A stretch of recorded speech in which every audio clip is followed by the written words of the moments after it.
Anime की starting में हमें एक लड़की के बारे में दिखाया जाता है जिसका नाम डियाब्लो होता है। रियल लाइफ में वो एक बहुत ही ज्यादा ऑकवर्ड और लोनली इंसान होता है जो कि अपनी जिंदगी का ज्यादा टाइम एक छोटे से कमरे में बंद होकर गेम्स खेलते हुए बिता देता है। उसकी रियल दुनिया बिल्कुल बोरिंग होती है, इसलिए वो अपनी खुशी सिर्फ गेम्स के अंदर ही ढूंढ पाता है। डियाब्लो एक पॉपुलर फैंटेसी गेम का हार्डकोर प्लेयर होता है। इस गेम के अंदर उसका कैरेक्टर भी डियाब्लो ही होता है जो कि एक ओवर पावर डीमन लॉर्ड होता है। गेम वर्ल्ड में वो इतना ज्यादा स्ट्रॉन्ग होता है कि वीक प्लेयर्स उसके सामने टिक भी नहीं पाते।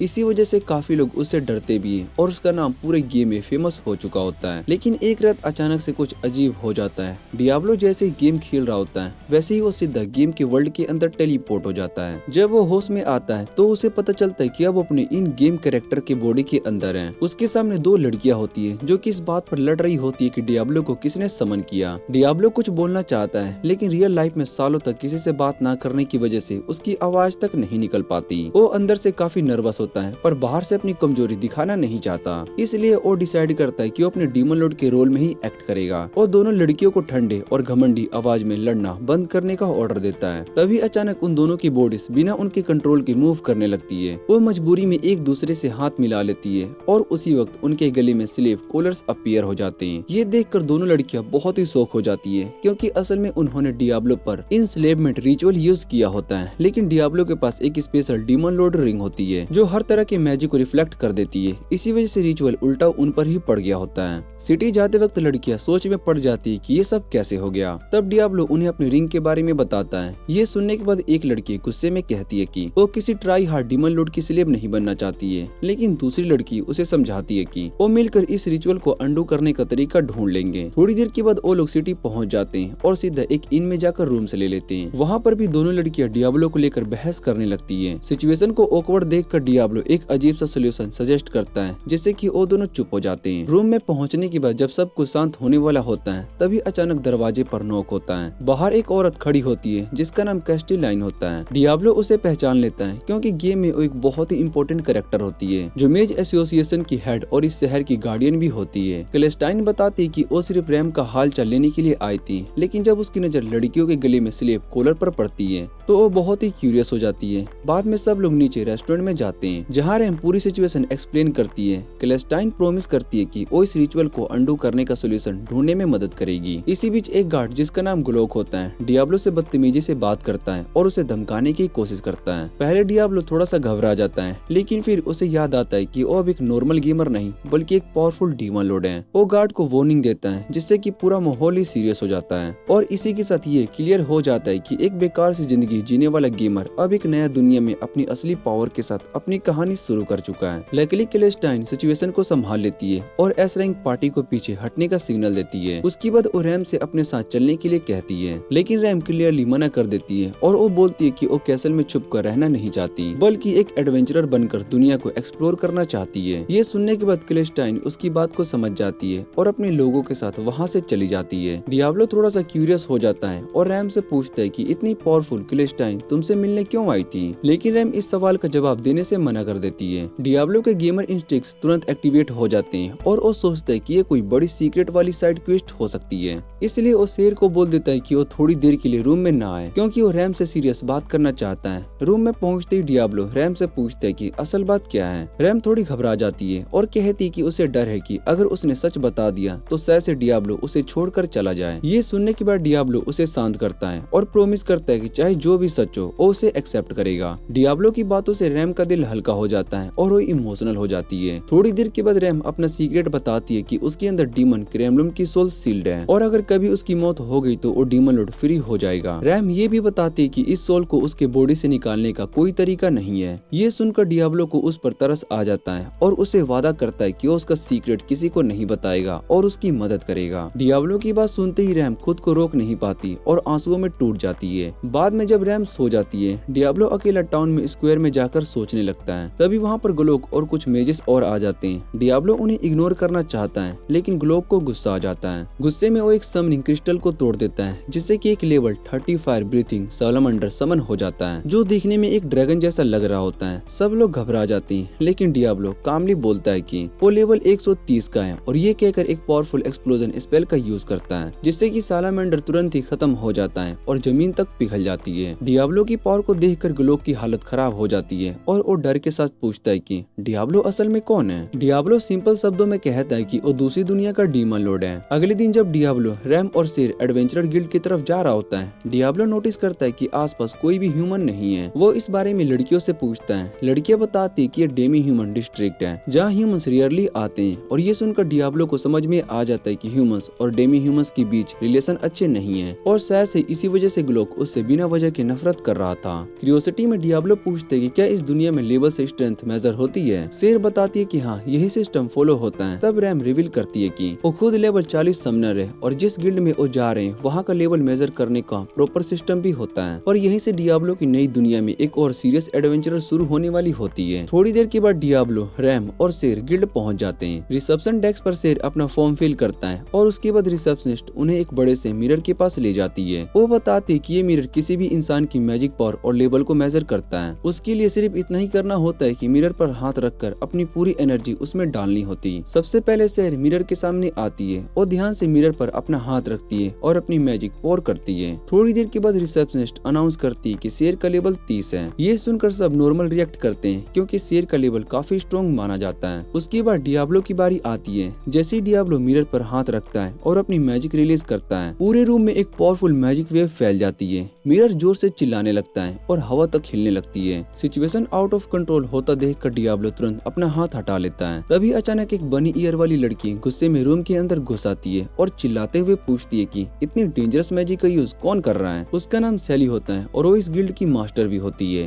वो तीनों को अपने साथ एक प्राइवेट रूम में लेकर जाती है। प्राइवेट रूम में सैली डियाब्लो का रजिस्ट्रेशन फॉर्म फिल चेक करती है और सीधा सच बोल देती है। वो बताती है कि डियाब्लो का लेवल इतना ज्यादा है कि गिल्ड का सिस्टम उसे मेजर नहीं कर पा रहा है। सैली ये भी कहती है कि शायद से डियाब्लो को लोअर रैंक वालों से ऑर्डर लेना भी अजीब लगे। इस पर डियाब्लो कामली जवाब देता है कि उसे सिर्फ पैसे से मतलब है, रैंक या अथॉरिटी नहीं चाहिए। डियाब्लो की ये बात सुनकर सैली थोड़ा हंस पड़ती है और ऑफिशियली उसे गिल्ड का एडवेंचरर वेलकम करती है। डियाब्लो के पहले क्वेस्ट के लिए सैली उसे मैजेस एसोसिएशन से एक नई रिक्वेस्ट लेकर देती है। इस क्वेस्ट में उन्हें एक डेंजरस मोस्टर मोनोर स्नेक की आंखें कलेक्ट करनी होती है, लेकिन सैली वॉर्न करती है कि ये क्वेस्ट थोड़ी सी सस्पिशियस लग रही है, इसलिए उन्हें थोड़ा सा एक्स्ट्रा केयरफुल रहना पड़ेगा। क्वेस्ट एक्सेप्ट करने के बाद डियाब्लो और दोनों लड़कियां मैन ईटिंग फॉरेस्ट की तरफ निकल पड़ती है। रास्ते में डियाब्लो कैजुअली पूछते हैं कि क्या वो टेलीपोर्ट करके फॉरेस्ट तक नहीं जा सकते हैं। ये सुनकर लड़कियां कंफ्यूज हो जाती है क्योंकि उन्होंने टेलीपोर्टेशन जैसे चीज कभी सुनी ही नहीं होती। शेर हंसकर कहती कि अगर ऐसा होता तो सब लोग उसे ही यूज करते हैं। लगभग 5 घंटे चलने के बाद वो लोग फॉरेस्ट पहुंच जाते हैं। डियाब्लो का हाल बहुत ही बुरा हो चुका होता है क्योंकि इतनी वॉकिंग उसने अपनी पूरी जिंदगी में कभी नहीं की होती। वो थकान में ऑलमोस्ट बेहोश होने वाला होता है। फॉरेस्ट का सर्वे करते वक्त शेर को एक अजीब सी फीलिंग आती है। वो बताती है कि उसे पेड़ों के बीच लोग छुपने का एहसास हो रहा है। ये सुनते ही रैम और डियाब्लो दोनों अलर्ट हो जाते हैं और उन्हें समझ में आ जाता है कि शायद से वो किसी ट्रैप में फंस चुके हैं। डियाब्लो अपना मैजिक स्टाफ निकालता है और शेर एनिमी की एग्जैक्ट लोकेशन कंफर्म करती है। उसके बाद डियाब्लो एक पावरफुल स्पेल का यूज करता है जिसका ब्रस्ट रेन होता है। ये स्पेल पेड़ों को जला देता है और जहाँ जहाँ दुश्मन छुपे होते हैं बाहर गिरने लगते हैं। डियाब्लो की पावर को देखकर दोनों लड़कियां बहुत ही हैरान हो जाती है। जलती हुई पेड़ों के बीच से जो लोग निकल रहे होते हैं वो सब एल्फ होते हैं और डियाब्लो पर इल्जाम लगाते हैं कि वो एक स्लेवर है और उनकी प्रिंसेस को कैद करके रखा हुआ है। और यहीं से सिचुएशन और ज्यादा कॉम्प्लिकेटेड होने वाली होती है। डियाब्लो और रैम दोनों बहुत ही हैरान हो जाते हैं जब उन्हें पता चलता है कि सेराह असल में एक प्रिंसेस है। सबसे ज्यादा शौक डियाब्लो को लगता है क्योंकि गेम के अंदर वो रॉयल एल्फ फैमिली के बारे में जानता था, लेकिन फिर भी वो सेराह को उनसे कनेक्ट नहीं कर पाया। उसके बाद डियाब्लो अपना ध्यान उन एल्फ पर लेकर आता है और उन्हें क्लियरली बताता है कि सेराह उनकी स्लेव नहीं है बल्कि उनकी लीडर है। लेकिन एल्फ का लीडर सल्चर इस बात को मानने से तैयार नहीं होता। वो सेराह के गले में लगी इंस्लेवमेंट कॉलर की तरफ इशारा करता है और कहता है कि डियाब्लो तुरंत उस कॉलर को उतारें। डियाब्लो कुछ बोलता है, उससे पहले सेराह खुद बोल पड़ती है। वो कहती है कि वो वापस अपने घर नहीं आना चाहती क्योंकि वो अपने भाई के लिए सिर्फ एक बेबी मशीन बनकर नहीं रहना चाहती। सेलियर उसे समझाने की कोशिश करता है और कहता है कि घर लौटना ही होगा, लेकिन सेराह गुस्से में बोल पड़ती है कि उसकी इंटेलिजेंस का इंसल्ट मत करो और क्लियर कर देती है कि वो बिल्कुल भी वापस नहीं जाएगी। ये सुनने के बाद सेलियर धमकी देता है कि अगर वो खुद नहीं आएगी तो उसे जबरदस्ती लेकर आएंगे। तब डियाब्लो गुस्से में बोलता है कि अगर उन्हें लगता है कि उसके सामने वो ऐसा कर सकते हैं तो वो बिल्कुल पागल है क्योंकि पहले वो उनकी बदतमीजी कर चुका है। एल्फ को पता नहीं होता है कि डियाब्लो असल में कितना पावरफुल है, इसलिए वो उस पर एरोस चला देते हैं, लेकिन उनके एरोस डियाब्लो को छू तक नहीं पाते हैं क्योंकि उनकी क्वालिटी बहुत ही बेकार होती है। ये देखकर डियाब्लो उनसे पूछते हैं कि क्या वो मॉन्स्टर या डीमन से लड़ने के लिए भी यही वेपन यूज करते हैं। एल्फ बताते हैं कि वो ऐसी फाइट करते ही नहीं है। उनके जवाब से डियाब्लो समझ जाता है कि इस दुनिया दुनिया में लोग कितने वीक होते हैं, क्योंकि ना तो ये साइड क्वेस्ट करते हैं और ना ही ट्रेनिंग लेते हैं। तभी सेल्चर एक टेम्पेस्ट एरो निकालता है जो कि बहुत ही पावरफुल माना जाता है। डियाब्लो बिल्कुल भी नहीं डरता और उससे कहता है कि शूट करके दिखाओ। सेल्चर एरो को चला देता है, लेकिन वो एरो डियाब्लो पर तो लगना दूर, पास भी नहीं आ पाता। इसके बाद डियाब्लो अपना स्टाफ निकालता है और पूरी जगह को बर्फ से जमाना शुरू कर देता है। जैसे एक मिनी आइस एज आ चुकी हो, तभी अचानक से गला वहाँ पर आ जाता है और वो एल्फ्स को डांटता है कि वो डियाब्लो को क्यों नहीं हरा पाए। यहीं पर सबको पता चलता है कि पूरे अटैक के पीछे मास्टरमाइंड गला ही था। वो अभी बोल ही रहा था कि डियाब्लो उसके पास आ जाता है और धमकी देता है कि अगर दोबारा पास आया तो उसे जिंदा जला देगा, और ये सुनते ही गला डर के भाग जाता है। उसके जाने के बाद सराह एल्फ्स को बताती है कि वो वापस जाकर उसके फैमिली को बता दे कि उसने एक फैमिली को चुन लिया है और वो कभी भी वापस नहीं आएगी। रात को जब रैम मैजिस एसोसिएशन में जाकर गोलोक की कंप्लेंट कर रही होती है, तब डियाब्लो इनमें सराह के साथ होता है। सराह डियाब्लो से उसकी पावर के बारे में सवाल करती है। डियाब्लो उसे बताता है कि वो एक ऐसी दुनिया से आया है जहाँ पर लेवल अप करने के लिए अपनी जान तक दांव पर लगानी पड़ती है। ये सुनकर सराह पूछती है कि क्या उसे अपनी जिंदगी की परवाह नहीं है। डियाब्लो उसे भरोसा दिलाता है कि उसे अपनी जिंदगी की केयर है, लेकिन अगर वो रिस्क नहीं लेगा तो वो क्रिप्स जैसे डीमन लॉर्ड को कभी भी नहीं हरा पाएगा। क्रिप्स का नाम सुनते ही सराह पूछती है क्या इसका मतलब ये है कि वो रैम को चूज कर रहा है, क्योंकि रैम भी क्रिप्स को हराना चाहती है। डियाब्लो जवाब देता उससे पहले ही सराह उसे बेड पर गिरा देती है, और जब डियाब्लो उसे हटाने की कोशिश करता है तो गलती से उसके प्रोट्स को पकड़ लेता है। इस सीन में डियाब्लो अपना हाथ हटाता ही नहीं है, बल्कि सराह खुद उसे कहती है कि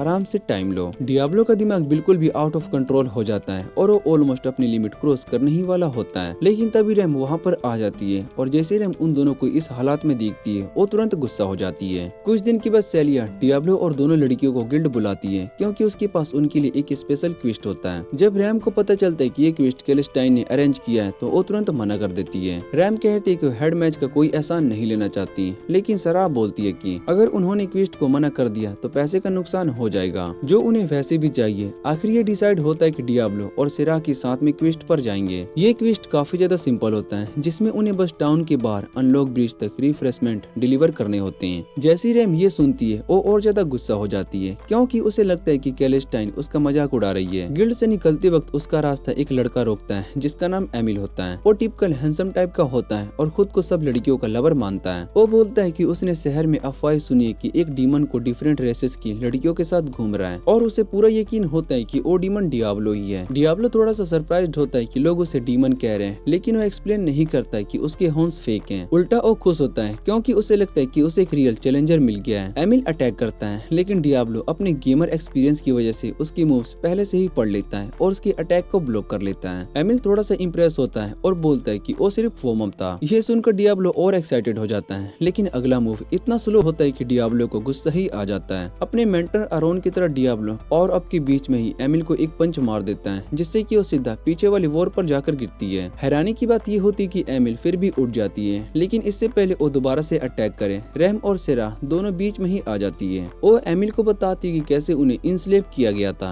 ये सुनकर एमिल शर्मिंदा हो जाता है, माफी मांगता है और बोलता है कि अगर कभी भी मदद चाहिए तो उसे याद करना। इसके बाद डियाब्लो और सराह ब्रिज की तरफ निकल पड़ते हैं, लेकिन सराह पूरे रास्ते बोर होने की कंप्लेंट करती रहती है। एक पॉइंट पर वो मजाक में बोलती है कि क्यों ना हम स्किनी डिपिंग कर लें। ये सुनते ही डियाब्लो का दिमाग गर्म हो जाता है और उसके मन में अजीबो अजीब ख्याल आने लगते हैं। वो सराह को मना करने की कोशिश करता है, लेकिन सराह जिद करती है और उसके आसपास आ जाती है। डियाब्लो ऑलमोस्ट पागल हो जाता है जब वो उसका हाथ थोड़ा सा एक्सपोज्ड लुक को देख लेता है। थोड़ी देर के बाद वो दोनों ब्रिज पर पहुंच जाते हैं, लेकिन जैसे ही वहाँ पर एक सोल्जर डियाब्लो को देखते हैं वो तुरंत उसे घेर लेते हैं। सोल्जर उस पर इल्जाम लगाते हैं कि वो फैलन डीमन है, सिर्फ इसलिए क्योंकि उसके पैर पर हॉर्न्स लगे होते हैं, और यहीं से क्विस्ट का सीन एक नया टर्न ले लेता है। एक सोल्जर डियाब्लो को पहचान लेता है और बोलता है कि यही वो डीमन है जिसके बारे में पूरे शहर में बातें हो रही है। ये सुनने के बाद बाकी सोल्जर्स को अपने वेपन्स नीचे रखने के लिए मान जाते हैं। डियाब्लो को थोड़ा सा अजीब लगता है और वो पूछता है कि सब इतने टेंस क्यों हैं। तब सोल्जर्स उन्हें बताते हैं कि 100 से ज्यादा फैलन का एक ग्रुप शहर की तरफ बढ़ रहा है। ये सुनकर डियाब्लो बहुत ही शॉक हो जाता है, क्योंकि गेम के अंदर फैलन को बॉस लेवल मॉन्स्टर माना जाता था। अगर इतनी बड़ी संख्या में फैलन शहर पर अटैक कर देते हैं तो सब कुछ खत्म हो जाता। लेकिन डियाब्लो को भरोसा होता है कि ऐसा नहीं होगा, क्योंकि कैलेस्टाइन का बैरियर शहर को प्रोटेक्ट कर रहा है। फिर भी डियाब्लो समझ नहीं पाता कि ब्रिज पर सोल्जर ऐसे रिएक्ट क्यों कर रहे हैं, जैसे कोई बड़ी जंग छिड़ने वाली हो। तब सराह उसे बताती कि फैलन का असली एम क्रेप्स को रिवाइव करना है। ये सुनते डियाब्लो बहुत ही सीरियस हो जाता है और वो सोचते हैं कि कहीं उन्हें रैम की आइडेंटिटी का तो पता नहीं चल गया। वो अपने मन में कैलकुलेशन करने लगता है कि अगर फाइट हुई तो क्या अकेले फैलन का सामना वो कर पाएगा। तभी एक सोल्जर आकर उसे ग्रेटिट्यूड लेटर देता है जो प्रूफ होता है कि उन्होंने क्वेस्ट को कंप्लीट कर लिया। डियाब्लो को इस बात पर गुस्सा आ जाता है क्योंकि उसे लगता है कि ये सोल्जर सिचुएशन को बिल्कुल सीरियसली नहीं ले रहा है। सोल्जर मानता है कि वो डरा हुआ है लेकिन साथ ही कहता है कि वो और बाकी सोल्जर वहाँ से भाग नहीं सकते क्योंकि उन्हें लोगों को सिरा वापस पहुँचने के लिए टाइम बाय करना है। और ये सुनकर सिरा टेंशन में डियाब्लो की तरफ देखती है। तब डियाब्लो डिसाइड करता है कि अब हीरो बनने का टाइम आ गया है। वो सोल्जर से कहता है कि तुम्हारी पूरी जिंदगी अभी बाकी है। दूसरी तरफ शहर में रैम इन में वापस आ रही होती है। तब रिसेप्शनिस्ट उन्हें बताती है कि कोई उसे मिलने आया है और विजिटर कोई और नहीं बल्कि क्लेस्टाइन होती है। इधर ब्रिज पर डियाब्लो सोल्जर को गेट नीचे करने को कहता है लेकिन सोल्जर मना कर देता है। उसे लगता है कि डियाब्लो पागल हो चुका है जो कि अकेला फैलन से लड़ना चाहता है। लेकिन सेरा उसे भरोसा दिलाती है कि डियाब्लो ये सब हैंडल कर सकता है। तभी फैलन ब्रिज पर पहुंच जाते हैं। डियाब्लो सेरा और सोल्जर को पीछे हटने के लिए कहता है ताकि वो पूरी मैजिक को पूरी तरीके से कंट्रोल कर सके।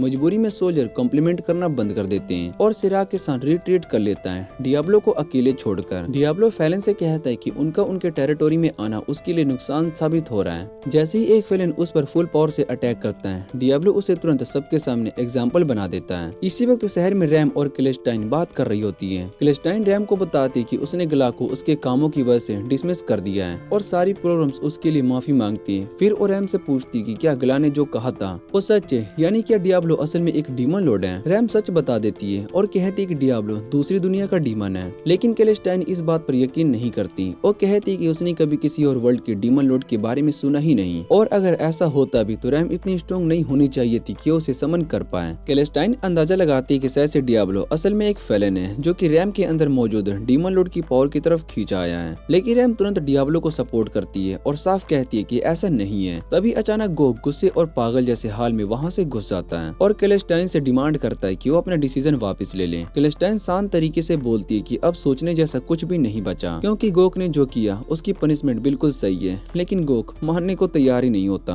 गुस्से में बोलते बोलते वो भी ये मान लेता है कि उसने उन मेजेस को नुकसान पहुंचाया था जो उसे याद दिला रहे थे कि उसे जॉब से निकाल दिया गया। इतना कहने के बाद वो एक अजीब सा डैगर निकाल लेता है। जैसे ही मेजेस को समझ में आता वो अपनी जान लेने वाला है और उसे शांत करने की कोशिश करते हैं लेकिन गोक अब कंट्रोल से बाहर जा चुका होता है। जैसे ही डैगर पर बना क्रीपी आई खुल जाता है रैम तुरंत एक स्नेक समन करती है ताकि गोक को रोक सके लेकिन तब तक बहुत ही देर हो चुकी होती है। सबके सामने गोक की जगह एक फैलन अपीयर होता है जो कि अपना नाम ग्रेवर बताता है। वो कोल्ड स्माइल के साथ कहता है कि अब सबका अपने क्रिएटर से मिलने का टाइम आ गया है। दूसरी तरफ ब्रिज पर डियाब्लो फैलन को लगातार खत्म कर रहा होता है और उसका फैलन बॉडी काउंट 30 पहुंच चुका होता है। ये देखकर फैलन आर्मी की कमांडर एजडेगार्ड को खुद आगे लेकर आती है और डियाब्लो को 1v1 फाइट के लिए चैलेंज करती है। डियाब्लो खुशी खुशी चैलेंज को एक्सेप्ट कर लेता है क्योंकि उसे लगता है कि अगर उसने एजडेगार्ड को हरा दिया तो बाकी फैलन रिट्रीट कर जाएंगे। इधर टाउन में मैजेस क्लेस्टाइन को प्रोटेक्ट करने के लिए ग्रोवर पर अटैक करते हैं। जैसे ही रैम को मौका मिलता है और वो क्लेस्टाइन को इनसे बाहर लेकर जाती है लेकिन ग्रोवर तुरंत उनका पीछा करता है और उन दोनों को एक बंद एली में कॉर्नर कर देता है। बचने के लिए रैम एक 3 हॉर्नेड बुल समन करती है ताकि वो रास्ता बना सके लेकिन ग्रेवर की स्ट्रेंथ किसी गोरिल्ला जैसी होती है और वो सिर्फ एक पंच में उस बुल को गिरा देता है। जैसे ही ग्रेवर रैम पर अटैक करने वाला होता है मैन ऊपर की छत से कूद कर नीचे आ जाता है और उस लिजार्ड जैसे मोस्टर को पीछे हटने के लिए कहता है।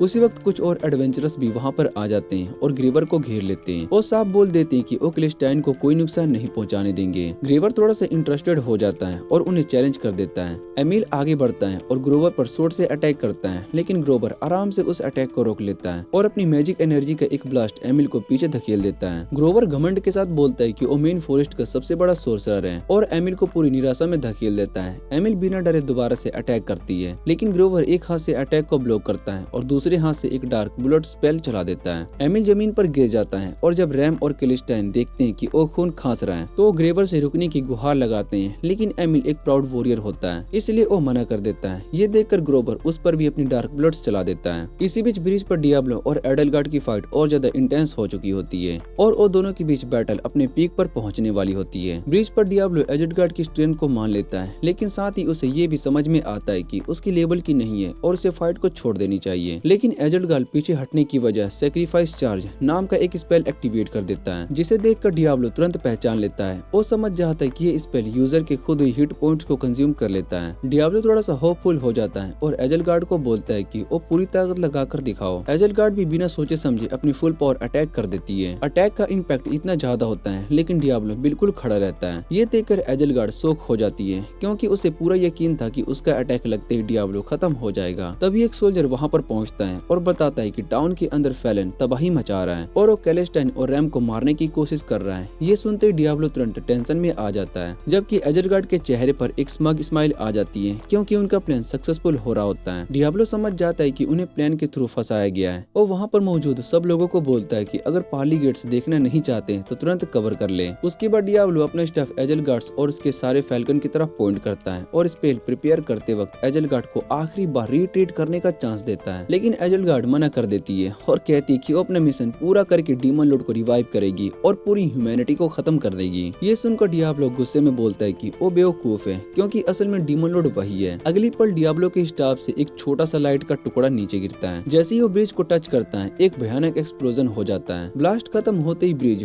फैलन और सब कुछ साफ हो जाता है। सिर्फ एक बड़ा सा क्रेटर बचता है जिसमें पानी भरने लगता है। हैरानी की बात ये होती कि एजरगार्ड ब्लास्ट के इतने पास होने के बाद भी जिंदा बच जाती है, लेकिन डियाब्लो के लिए अब वो प्रायोरिटी नहीं क्योंकि उसे रैम को बचाने के लिए तुरंत टाउन वापस जाना होता है। इधर टाउन में ग्रेवर ने लगभग सारे एडवेंचरर्स को ही हरा दिया होता है, फिर भी किसी तरह एमिल अभी तक खड़ा होता है, चाहे उसकी सारी आर्मर टूट ही क्यों न चुकी होती है। जैसे ही ग्रेवर एमिल को खत्म करने के लिए जा रहा होता है तभी डियाब्लो और सेरा वहाँ पर पहुँच जाते हैं। डियाब्लो एमिल को साइड में हटा देता है और कहता है कि अब वो ग्रेवर को दिखाएगा कि उसका रियल डैडी कौन है। उसके बाद डियाब्लो कैलेस्टाइन को हीलिंग पोशन देता है और बोलता है कि वो एमिल को पिला दे ताकि वो जिंदा रह सके। फिर डियाब्लो सीधा ग्रोवर की तरफ बढ़ता है, लेकिन ग्रोवर बिल्कुल भी नहीं डरता और बोलता है कि वो फिर भी कैलेस्टाइन को मार कर देंगे। डियाब्लो शांत आवाज में उसे बताता है कि उसकी सारी मेहनत बेकार है क्योंकि चाहे उसने बैरियर भी तोड़ दिया हो, एजलगार्ड और बाकी फैलन यहाँ तक कभी नहीं आने वाले। और यहीं से डियाब्लो और ग्रोवर के बीच में फाइनल कॉन्फ्रमेशन शुरू होने वाला होता है। ग्रोवर ने गुस्से में डियाब्लो से कहा होता है कि वो झूठ बोल रहा है, लेकिन डीमन लॉर्ड ने ठंडे आवाज में उसे क्वीन का याद दिलाया कि उसके साथी के पास भेजने का पूरा वादा करेगा। ये सुनते ही ग्रोवर और धधक जाता है और उसने अपनी डार्क ब्लड स्पेल से डियाब्लो पर अटैक कर दिया, लेकिन डियाब्लो की रिंग ने उस स्पेल को रिफ्लेक्ट करके वापस ग्रोवर पर ही चला दिया। ग्रोवर समझ भी नहीं पाया कि क्या हुआ और तभी डियाब्लो ने वही स्पेल दोबारा से यूज पर मार दिया। बचने के लिए ग्रोवर ने डार्क प्रेस नाम की एक ग्रेविटेशनल स्पेल का यूज किया, लेकिन जैसे पहले हुआ था ये स्पेल भी रिफ्लेक्ट हो गया और डियाब्लो ने अपनी पावर मिलाकर उनका इफेक्ट डबल कर दिया। अब ग्रेवर समझ चुका होता है कि वो पूरी तरीके से फंस चुका है। डर के मारे वो अपनी जान बख्श देने की भीख मांगने लगता है, लेकिन डियाब्लो एक भी बात को नहीं सुनता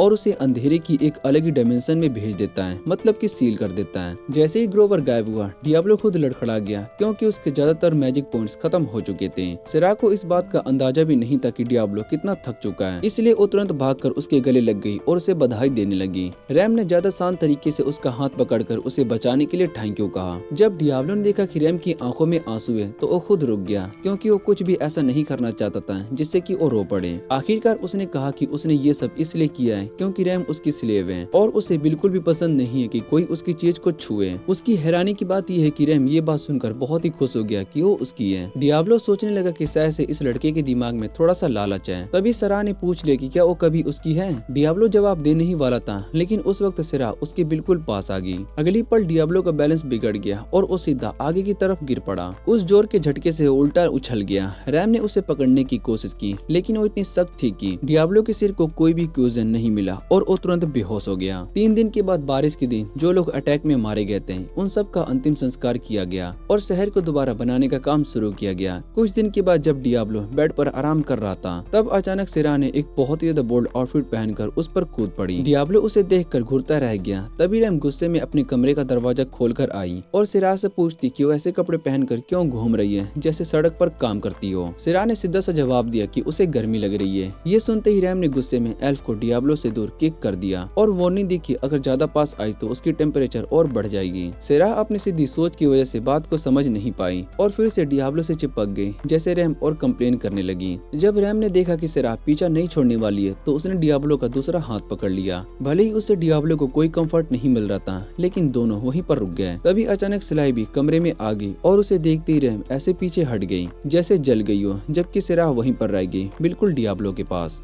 जब थोड़ा सा सब कुछ नॉर्मल हो जाता है तब डियाब्लो स्लाइव से पूछता है कि वो यहाँ पर आखिर क्यों आई है। इस पर स्लाइव बताती है कि टाउन के लॉर्ड गोल्फोर्ड ने डियाब्लो के लिए एक ट्विस्ट भेजा है। वो कहती है कि सिराक के फैमिली ने धमकी दी कि अगर सिराक को उनके हवाले नहीं किया गया तो वो उन्हें चीर देंगे। इसी वजह से लॉर्ड चाहता है कि डियाब्लो इस मैटर को हैंडल करे। ये सुनते डियाब्लो का पहला रिएक्शन होता है मना करने का, क्योंकि उसे लगता है कि वो रोकने के लिए सही इंसान नहीं है। लेकिन जैसे ही स्लाइव ये बताती है कि सिराक के भाई ने उसके ऊपर बाउंटी रख दी है तब डियाब्लो का गुस्सा फूट पड़ता है और गुस्से में बोल पड़ता है कि जो चीज उसकी है उसे छूने का किसी को हक नहीं है। उसके बाद डियाब्लो स्लाइव से कहता है कि उसे गोल्फोर्ड के पास ले चलो ताकि वो क्विस्ट के बारे में और डिटेल्स जान सके। स्लाइव भी इस बात को मान जाती है। डियाब्लो का डिसीजन सुनकर सिरा इतनी ज्यादा खुश हो जाती है कि वो एक्साइटमेंट में उस पर जंप कर जाती है और थैंक यू बोलते हुए कहती है कि वो जिंदगी भर उसका साथ देगी। ये सब देखकर रैम को थोड़ी सी जेलसी हो जाती है और वो सिरा को डांटते हुए कहती है कि पहले ठीक से कपड़े पहनो। थोड़ी देर के बाद वो सब इनसे निकल पड़ते हैं और घर की तरफ चल देते हैं। रास्ते में स्लाइव बताते कि गोल्फोर्ड को टाउन का हीरो माना जाता है। कहानियों के हिसाब से जब डीमन लॉर्ड कुरुबुस्कुस जिंदा था तो गोल्फोर्ड ने अकेले ही बहुत ही सारे फैल्कन मॉन्स्टर को उड़ा दिया था। ये सुनकर डियाब्लो क्यूरियस हो जाता है और पूछता है कि गोल्फोर्ड का लेवल क्या है। इस पर स्लाइव कहते हैं कि उसे खुद नहीं पता क्योंकि उसने कभी गोल्फोर्ड को असेस नहीं किया। और ये भी बताती कि गोल्फोर्ड से डायरेक्टली सवाल पूछना आसान नहीं है क्योंकि वो थोड़ा सा डिफिकल्ट इंसान है। इसलिए वो डियाब्लो को वार्निंग देती है कि उसके सामने ध्यान से बात करना। जब वो लोग गोल्फोर्ड के पास पहुंचते हैं तब तक डियाब्लो स्लाइव की बात मानता रहता है। लेकिन जैसे ही गोल्फोर्ड पूछते हैं कि क्या डियाब्लो सच में किसी दूसरी दुनिया का डीमन है, डियाब्लो बिना सोचे समझे बोल देता है। बाद में उसे खुद रियलाइज होता है कि उसने गलती की है। लेकिन अच्छी बात ये होती है कि गोल्फोर्ड ने उस बात को इग्नोर कर देता है। फिर गोल्फोर्ड उसका दीवान दीवार पर लगे मैप की तरफ ले जाता है और बताता है कि एल्फ्स कहाँ रहते हैं। वो कहता है कि मैन पावर के मामले में एल्फ्स उनके सामने टिक नहीं सकते, लेकिन क्योंकि एल्फ्स छुपकर अटैक करने में बहुत ही माहिर होते हैं इसलिए वो अपनी आर्मी को भेजकर रिस्क नहीं लेना चाहता। इसलिए गोल्फोर्ड कहता है कि सबसे बेस्ट ऑप्शन यही है कि डियाब्लो इस मैटर को हैंडल करे क्योंकि असली प्रॉब्लम्स एल्फ्स को डियाब्लो से है। ये सब सुनने के बाद डियाब्लो क्लियरली कहता है कि वो सराह को अपने साथ ही रखेगा। इस पर गोल्फोर्ड सराह से पूछता है कि वो रॉयल फैमिली छोड़कर एक नॉर्मल कॉमनर की तरह क्यों रहना चाहती है। सराह जवाब देती है कि अगर वो एल्वन किंगडम में ही रहती तो सैसे कभी भी अपनी असली वैल्यू नहीं समझ पाती। गोल्फोर्ड उसकी बात को सुनकर कहता है कि वो इस फीलिंग से रिलेट नहीं कर सकता। उसकी ये बात सराह को थोड़ा सा उदास कर देती है। तभी डियाब्लो आगे आता है और सराह से कहता है कि अपना सर हमेशा ऊंचा रखना चाहिए क्योंकि हमें अपनी जिंदगी जीने के लिए किसी की सिंपैथी या फिर वैलिडेशन की जरूरत नहीं होती।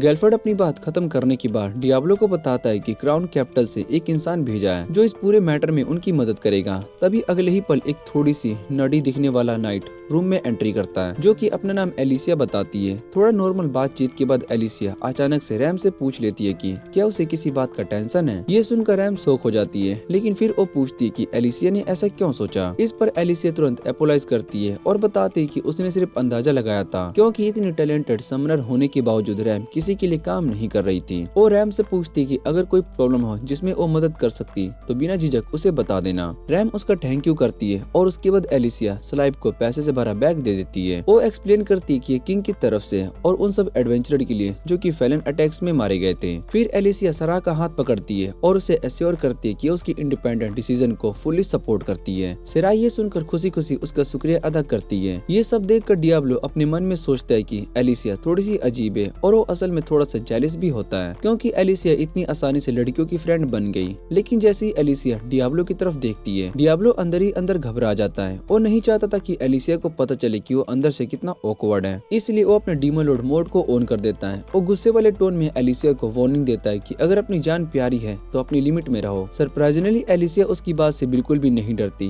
वो उल्टा कहती है कि अगर डियाब्लो कहे तो अपनी जान देने के लिए भी रेडी है। थोड़ी देर के बाद सब लोग गोल्फोर्ड के घर से बाहर निकल जाते हैं। डियाब्लो लड़कियों से कहता है कि वो पहले एक वेपन स्टोर जाना चाहता है। रैम को समझ में नहीं आता कि जब डियाब्लो का स्टाफ ऑलरेडी टॉप टायर है तो उसे नया वेपन क्यों चाहिए। लेकिन डियाब्लो उससे कहता है कि हर चीज को उसके पॉइंट ऑफ व्यू से जज मत करो। और रैम को ये नहीं बताता कि असल रीजन ये है कि वो अपनी पावर का इम्पैक्ट कम करना चाहता है ताकि वो किसी को परमानेंटली हर्ट ना करे। कुछ देर के बाद डियाब्लो अपने पसंद का वेपन खरीद लेता है। फिर वो लोग एक आइटम शॉप पर आ जाते हैं जहाँ पर पोशंस के इंग्रेडिएंट्स लेने होते हैं। तभी अचानक स्मोक स्क्रीन के बीच से सराह को किडनैप कर लिया जाता है। रैम तुरंत आइडेंटिफाई करती कि ये लोग बाउंटी हंटर्स हैं, लेकिन वो सराह के पीछे जा पाते हैं उससे पहले ही और हंटर्स आ जाते हैं और उनका रास्ता रोक लेते हैं। डियाब्लो एक ही अटैक में उन सभी को दीवार में दे मारता जाता है और तब उसे रियलाइज होता है कि उसका नया स्टाफ पावर का इम्पैक्ट कम कर रहा है, जिससे कि वो काफी खुश हो जाता है। जब डियाब्लो सरा के किडनैपर्स को स्लो करने के लिए स्पेल फोकस कर रहा होता है, तब एक बाउंटी हंटर पीछे से उस पर अटैक करने की कोशिश करता है। तभी एलिसिया आगे बढ़कर उसे रोक लेती है। इसके बाद रैम भी ग्रुप के एक लास्ट मेंबर को ढूंढकर उसे हैंडल कर लेती है। सब कुछ खत्म होने के बाद रैम और एलिसिया डियाब्लो को बताती कि अब सब कुछ कंट्रोल में है। रैम और एलिसिया पर भरोसा करके डियाब्लो सेरा को ले जाने वाले बाउंटी हंटर्स के पीछे भाग जाता है, लेकिन तभी अचानक एक एली के बीच में एमिल सामने आ जाता है और उन हंटर्स को वहीं पर रोक लेता है। सभी बाउंटी हंटर्स को बांधने के बाद सेरा एमिल का थैंक यू करती कि उसने उसकी जान बचाई, लेकिन रैम थोड़ा सा डाउट करती है और कहती कि ये काफी कोइंसिडेंटल है कि एमिल बिल्कुल उसी वक्त पर कैसे आ गया। इस पर एमिल थोड़ा सा जवाब देता है और कहता है कि उसे स्मेल से पता चल जाता है कि जब कोई लड़की डेंजर में होती है। ये सुनकर सब लोग थोड़े से क्रीप्ड आउट हो जाते हैं, इसलिए एमिल तुरंत माफी मांग लेता है। फिर वो एक्सप्लेन करता है कि जब उसने सुना था कि सेरा के ऊपर बाउंटी रखी गई है तो वो सब अलर्ट हो गया था। वो कहता है कि सेरा को प्रोटेक्ट करना उसका तरीका है उसका शुक्रिया अदा करने का, क्योंकि उन्होंने उसे पहले बचाया था। साथ ही वो रिक्वेस्ट करता है कि हंटर्स को हैंडल करने का काम उसी पर छोड़ दिया जाए। ये सुनकर डियाब्लो क्यूरियस हो जाता है और पूछते कि क्या उन सबको जिंदा ही खत्म कर देगा। डियाब्लो का ये सवाल सुनकर सब बहुत ही शॉक हो जाते हैं, लेकिन एमिल हंसी में कहता है कि इतना सीरियस होने की जरूरत नहीं है। वो कहता है कि ये कोई ऐसी दुनिया नहीं है जहाँ पर जान लेना नॉर्मल हो, वो सिर्फ उन्हें ये सिखाएगा कि औरतों के साथ कैसा बिहेव किया जाता है। ये सुनकर डियाब्लो अपने मन में सोचता है कि अच्छा है कि वो उन बाउंटी हंटर्स की जगह पर नहीं है। इसके बाद एलिसिया एमिल को सराह को बचाने के लिए थैंक यू करती है, लेकिन एमिल गलत समझ लेता है और वो सोचता है कि एलिसिया उस पर लाइन मार रही है, इसलिए वो बोल देता है कि लाइन में लग जाओ, क्योंकि उसे लगता है कि वो काफी चार्मिंग है। जैसे ही एमिल वहाँ से चला जाता है, डियाब्लो सराह को बोलता है कि अब वो उसके बिल्कुल पास ही रहे, क्योंकि वो नहीं चाहता कि दोबारा कोई किडनैपिंग का सीन हो। ये सुनकर सराह उसका हाथ पकड़ लेती है और उसे बचाने के लिए थैंक यू करती है। इसी बीच रैम धीरे धीरे डियाब्लो की और पास आ जाती है, लेकिन अभी भी उसकी तरफ डायरेक्टली नहीं देखती। वो कहती कि बिना मैजिक यूज किए भी डियाब्लो इतना स्ट्रॉन्ग है, और ये देखकर वो बहुत ही सरप्राइज्ड है। डियाब्लो समझ जाता है कि रैम असल में उसकी तारीफ कर रही है, लेकिन वो कैजुअली बात को इग्नोर कर देता है, क्योंकि वो नहीं चाहता कि रैम को पता चले कि उसे कॉम्प्लीमेंट अच्छा लगता है। उसका ये छोटा सा मोमेंट तब ब्रेकआउट हो जाता है जब एलिसिया आकर माफी मांगती है और सराह की किडनैपिंग का ब्लेम खुद पर ले लेती है और डियाब्लो से पूछती है और वो किस तरह की मदद कर सकती है। इस पर डियाब्लो कहता है कि ज्यादा स्ट्रेस लेने की जरूरत नहीं है, क्योंकि वो अकेला ही एक आर्मी के बराबर है। वो मजाक में ये भी बोल देता है कि अगर एलिसिया सकूरा से भी ज्यादा यूजलेस निकली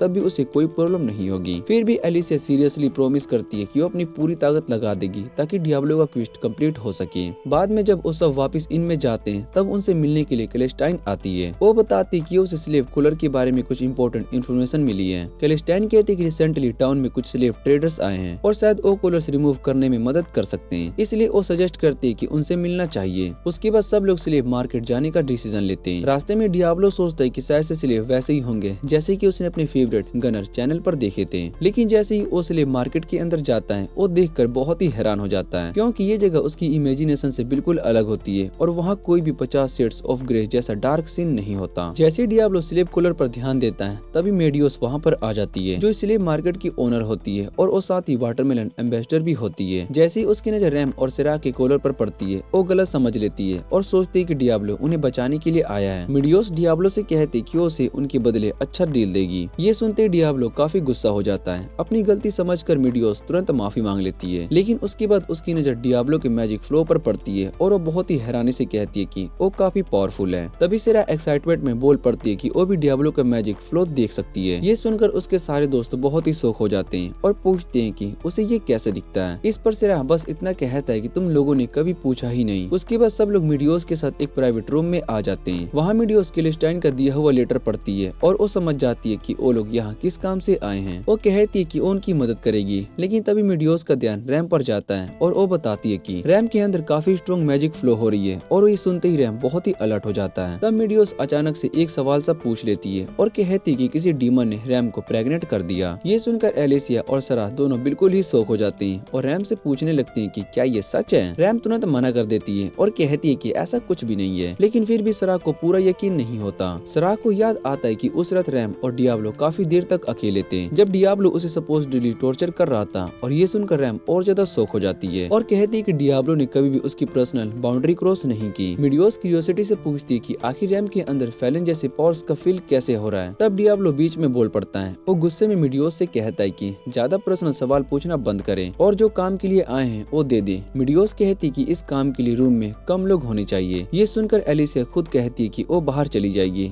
रैम भी बोलती कि वो एलिसिया के साथ चलेगी। बाहर जाने से पहले रैम सराह से पूछती है कि क्या वो शुरू से ही उसका मैजिक फ्लो देख पा रही है। सराह हाँ कहती है और बताती है कि इसी वजह से वो हमेशा रैम को एक स्ट्रॉन्ग एडवेंचरर मानती थी। ये सुनकर रैम को थोड़ी सी तसल्ली मिलती है और वो बोलती है कि अच्छाई की सराह थोड़ी सी डम पैदा हुई है, लेकिन सराह को अब भी समझ में नहीं आता कि रैम ऐसा बिहेव क्यों कर रही है। बाहर जाने के बाद एलिसिया बताती कि मीडियोस को देखकर उसे अजीब सा फील हो रहा था, जैसे वो उसकी सोल के अंदर झांक रही हो। रैम बहुत ही हैरान हो जाती कि एलिसिया पर भी मीडियोस का इतना असर हुआ। इस पर एलिसिया कहती कि हर इंसान के पास कुछ सेक्टर्स होते हैं जिन्हें वो दुनिया से छुपा कर रखना चाहता है। एलिसिया ये बात रैम को थोड़े कॉन्फिडेंट देती है। तब रैम बताती है कि वो डर रही थी कि अगर उसका सीक्रेट सामने आ गया तो लोग उसे जज करेंगे। इस पर एलिसिया उसे बताती कि उसे एक चार्म आता है जो कि सीक्रेट को छुपा सकता है और रैम से कहती कि अपनी आंखें बंद करे। ये कोई रियल स्पेल नहीं होता, लेकिन जैसे ही एलिसिया रैम के हाथ पर वो चार्म परफॉर्म करती है तब कुछ अनएक्सपेक्टेड होने लगता है। रैम को एलिसिया की तरफ से एक सरप्राइज गैप सुनाई देता है, इसलिए वो तुरंत पूछती क्या सब कुछ ठीक है। एलिसिया उसे एश्योर करती कि सब कुछ नॉर्मल है, लेकिन वो ये नहीं बताती कि उसने एक्चुअली क्या देखा था। इधर स्लेव टेंट के अंदर मीडियोस सराह को एक ऐसा आउटफिट पहना देती है जो कि एक सक्यूबस के लिए फिट होता है। हमेशा की तरह थोड़ी सी डम सराह पूछ लेती क्या उससे कोई फायदा होगा। इस पर मीडियोस एक्सप्लेन करती कि अनबीडिंग रिचुअल के लिए थोड़ा सा स्किन कॉन्ट्रैक्ट जरूरी होता है और डियाब्लो की पावर ऑलमोस्ट अवेकन हो चुकी है। फिर वो सराह को लेटने के लिए कहती है और डियाब्लो को इंस्ट्रक्शन देती है कि वो एक एल्फ की स्किन को टच करें। डियाब्लो थोड़ा सा हेजिटेट करता है और वो प्रॉपर टच करने की वजह बस पोक कर देता है। इससे सराह के मुंह से एक आवाज निकल जाती है और डियाब्लो के दिमाग में अजीब से थॉट्स आने लगते हैं। तभी मीडियोस दोबारा से बोल पड़ती है और डियाब्लो को कहती है कि वो अपनी मैजिक का यूज करके सराह का मैजिक फ्लो को फील करने की कोशिस करें। डियाब्लो अपने आप को समझाता है कि सराह सिर्फ एक वेंड है और कोई उल्टा सीधा ख्याल नहीं। सरप्राइजिंगली ये तरीका काम कर जाता है। जैसे जैसे डियाब्लो फोकस करता है उसे अपने दिमाग में सराह की मैजिक पावर को फ्लो होते हुए दिखाई देने लगता है। सराह की आवाज धीरे धीरे और तेज होने लगती है। तब मीडियोस डियाब्लो को गाइड करती है कि वो और ज्यादा फोकस करे जहाँ पर मैजिक सबसे ज्यादा इकट्ठा है। जैसे डियाब्लो वहाँ पर पहुँचता है उसकी विजन बिल्कुल क्लियर हो जाती है। वो सराह को रेडी होने के लिए कहता है और रिचुअल का नेक्स्ट स्टेप परफॉर्म करता है। जैसे सराह जोर से रिएक्ट करती है टेंट के बाहर खड़ी रैम और एलिसिया ये आवाज सुन लेती है और उन्हें अंदर चल रही चीजें पर डाउट होने लगती है। बाद में उसी रात इनमें डियाब्लो और सराह अपना पूरा इंसिडेंट एक्सप्लेन करते हैं। डियाब्लो बताता है कि उसने रिचुअल बीच में ही रोक दिया क्योंकि मैजिक फ्लो एक उलझे हुए धागे जैसा था जिससे धीरे धीरे सुलझाना पड़ता। रैम डियाब्लो की थकी हुई आवाज को सुनकर उसे सिंपैथाइज करती है और सराह से पूछती है कि वो इतनी एनर्जेटिक क्यों लग रही है। इस पर सराह खुशी खुशी जवाब देती कि उसे तो बस लेटना था, बाकी सब काम डियाब्लो कर रहा था। उसका जवाब थोड़ा सा सस लगता है, लेकिन रैम कुछ नहीं करती क्योंकि उसे पता होता है कि सराह को समझाना बेकार है। इसलिए वो सजेस्ट करती है कि सब लोग जल्दी से सो जाते हैं। फिर रैम एलिसिया से पूछती कि वो कहाँ सोएगी। तब कर्चल डियाब्लो अपना कमेंट देने ही वाला था, लेकिन लकीली एलिसिया बताती है कि उसने पास वाले रूम में स्टेप बुक कर लिया है। जैसे ही एलिसिया बाहर जाने के लिए डोर खोलती है तभी एक फ्लूट की आवाज सुनाई देती है। डोर के बाहर कीरा यानी कि सराह का भाई फ्लूट बजाता हुआ खड़ा होता है। ये देखकर डियाब्लो तुरंत उनके पास आ जाता है और गुस्से में पूछते है कि वो यहाँ पर क्यों आया। इस पर कीरा कामली कहते है कि वो यहाँ पर पीस के साथ आया है। कीरा की बात पर कोई भी यकीन नहीं करता और सब उसे याद दिलाते हैं कि वो सराह के लिए उनके शहर के खिलाफ वॉर शुरू करने वाला था। इस पर कीरा शांत टोन में कहता है कि अब कोई वॉर नहीं होगा। वो अपनी गलतियों के लिए माफी मांगता है, लेकिन सराह मजाक में पूछती है कि क्या कोई और उसके भाई की बॉडी में गया है, क्योंकि जो कीरा वो जानती है वो कभी अपोलाइज नहीं करता। कीरा कहता है कि उसे अपनी गलती का एहसास हो गया है और वो बस सराह को वापस ले जाना चाहता है। तब रैम बीच में बोल पड़ती है और कीरा से कहती है कि सराह की मर्जी का रिस्पेक्ट करे। इस पर कीरा कहता है कि वो अभी चला जाएगा, लेकिन कल वापस आकर सराह से बात करेगा। जाने से पहले कीरा डियाब्लो से पूछता है कि अगर कल सराह अपना मुंह बदल कर उसके साथ जाने का डिसीजन ले तो डियाब्लो क्या करेगा। डियाब्लो बिना सोचे समझे कहता है कि वो सराह की मर्जी की रिस्पेक्ट करेगा। ये सुनकर कीरा डियाब्लो को थैंक यू करता है और वहाँ से चला जाता है। उस रात सराह को नींद नहीं आ रही होती है तो वो रैम के पास आकर खड़ी हो जाती है। दोनों बातें करते हुए सराह अपना सपना शेयर करती है कि एक दिन वो रैम और डियाब्लो के साथ मिलकर एक कैफे खोलना चाहती है। रैम उससे कहती है कि उसे इस प्लान में इंक्लूड ना करे क्योंकि उसकी अपनी एक प्रॉब्लम है जिसे सोल्व होने में सालों लग सकते हैं। सराह उससे कहती है कि टेंशन लेने की जरूरत नहीं है, जब तक डियाब्लो उनके साथ है सब ठीक रहेगा। फिर सराह रैम को छेड़ना शुरू कर देती है जिससे कि रैम बेड पर गिर जाता है। सराह वहीं पर नहीं रुकती और रैम को और ज्यादा टीज करती रहती है। ये सब डियाब्लो चुपचाप देख रहा होता है जो सोने का नाटक कर रहा था और वो पूरी कोशिश करता है कि उसे पता ना चले कि वो लोग कहाँ जा रहे हैं। अगली सुबह रैम और एलिसिया निकल जाते हैं। रैम स्लाइव से और एलिसिया गोल्फर्ड से मिलकर एल्फ्स के मैटर पर अपडेट देने के लिए टाइम पास करने के लिए डियाब्लो पोशंस बनाने का सोचता है। जब वो पोशंस का प्रोसेस समझने की कोशिश कर रहा होता है तब सराह क्यूरियोसिटी में पूछती है कि क्या उसे देख सकती है। डियाब्लो जैसे ही ऊपर देखता है तो वो थोड़ा सा डिस्ट्रैक्ट हो जाता है। सराह उसे कैजुअली कहती कि वो एक एक्सीलेंट पोशन मास्टर है। कंफ्यूज डियाब्लो देखता है और वो रियलाइज करता है कि उसके हाथ में ऑलरेडी एक रेडी पोशन है। वो समझ जाता है कि गेम में सीखी हुई स्किल अपने आप एक्टिवेट हो रही है। ये देखकर वो बहुत ही खुश हो जाता है और सिरा को कहता है कि ध्यान से देखें। कुछ ही सेकंड में वो और पोशन बना लेता है और सिरा बिना कुछ सोचे समझे उसकी तारीफ करती रहती है। डियाब्लो उसकी कॉम्प्लीमेंट को इग्नोर करने की कोशिश करता है, लेकिन सिरा उसकी हल्की सी स्माइल नोटिस कर लेती है। जब वो इस बात पर पॉइंट आउट करती है तो डियाब्लो फिर से अपना थॉट डीमन लॉर्ड एक्ट करने लगता है। वो कहता है कि डीमन लॉर्ड स्माइल नहीं करते हैं, लेकिन अगली पल वो फिर से मुस्कुरा देता है। जब सिरा उससे कहती है कि तुम्हारी स्माइल देखकर तुम एक गीगा चैट जैसे लगते हो,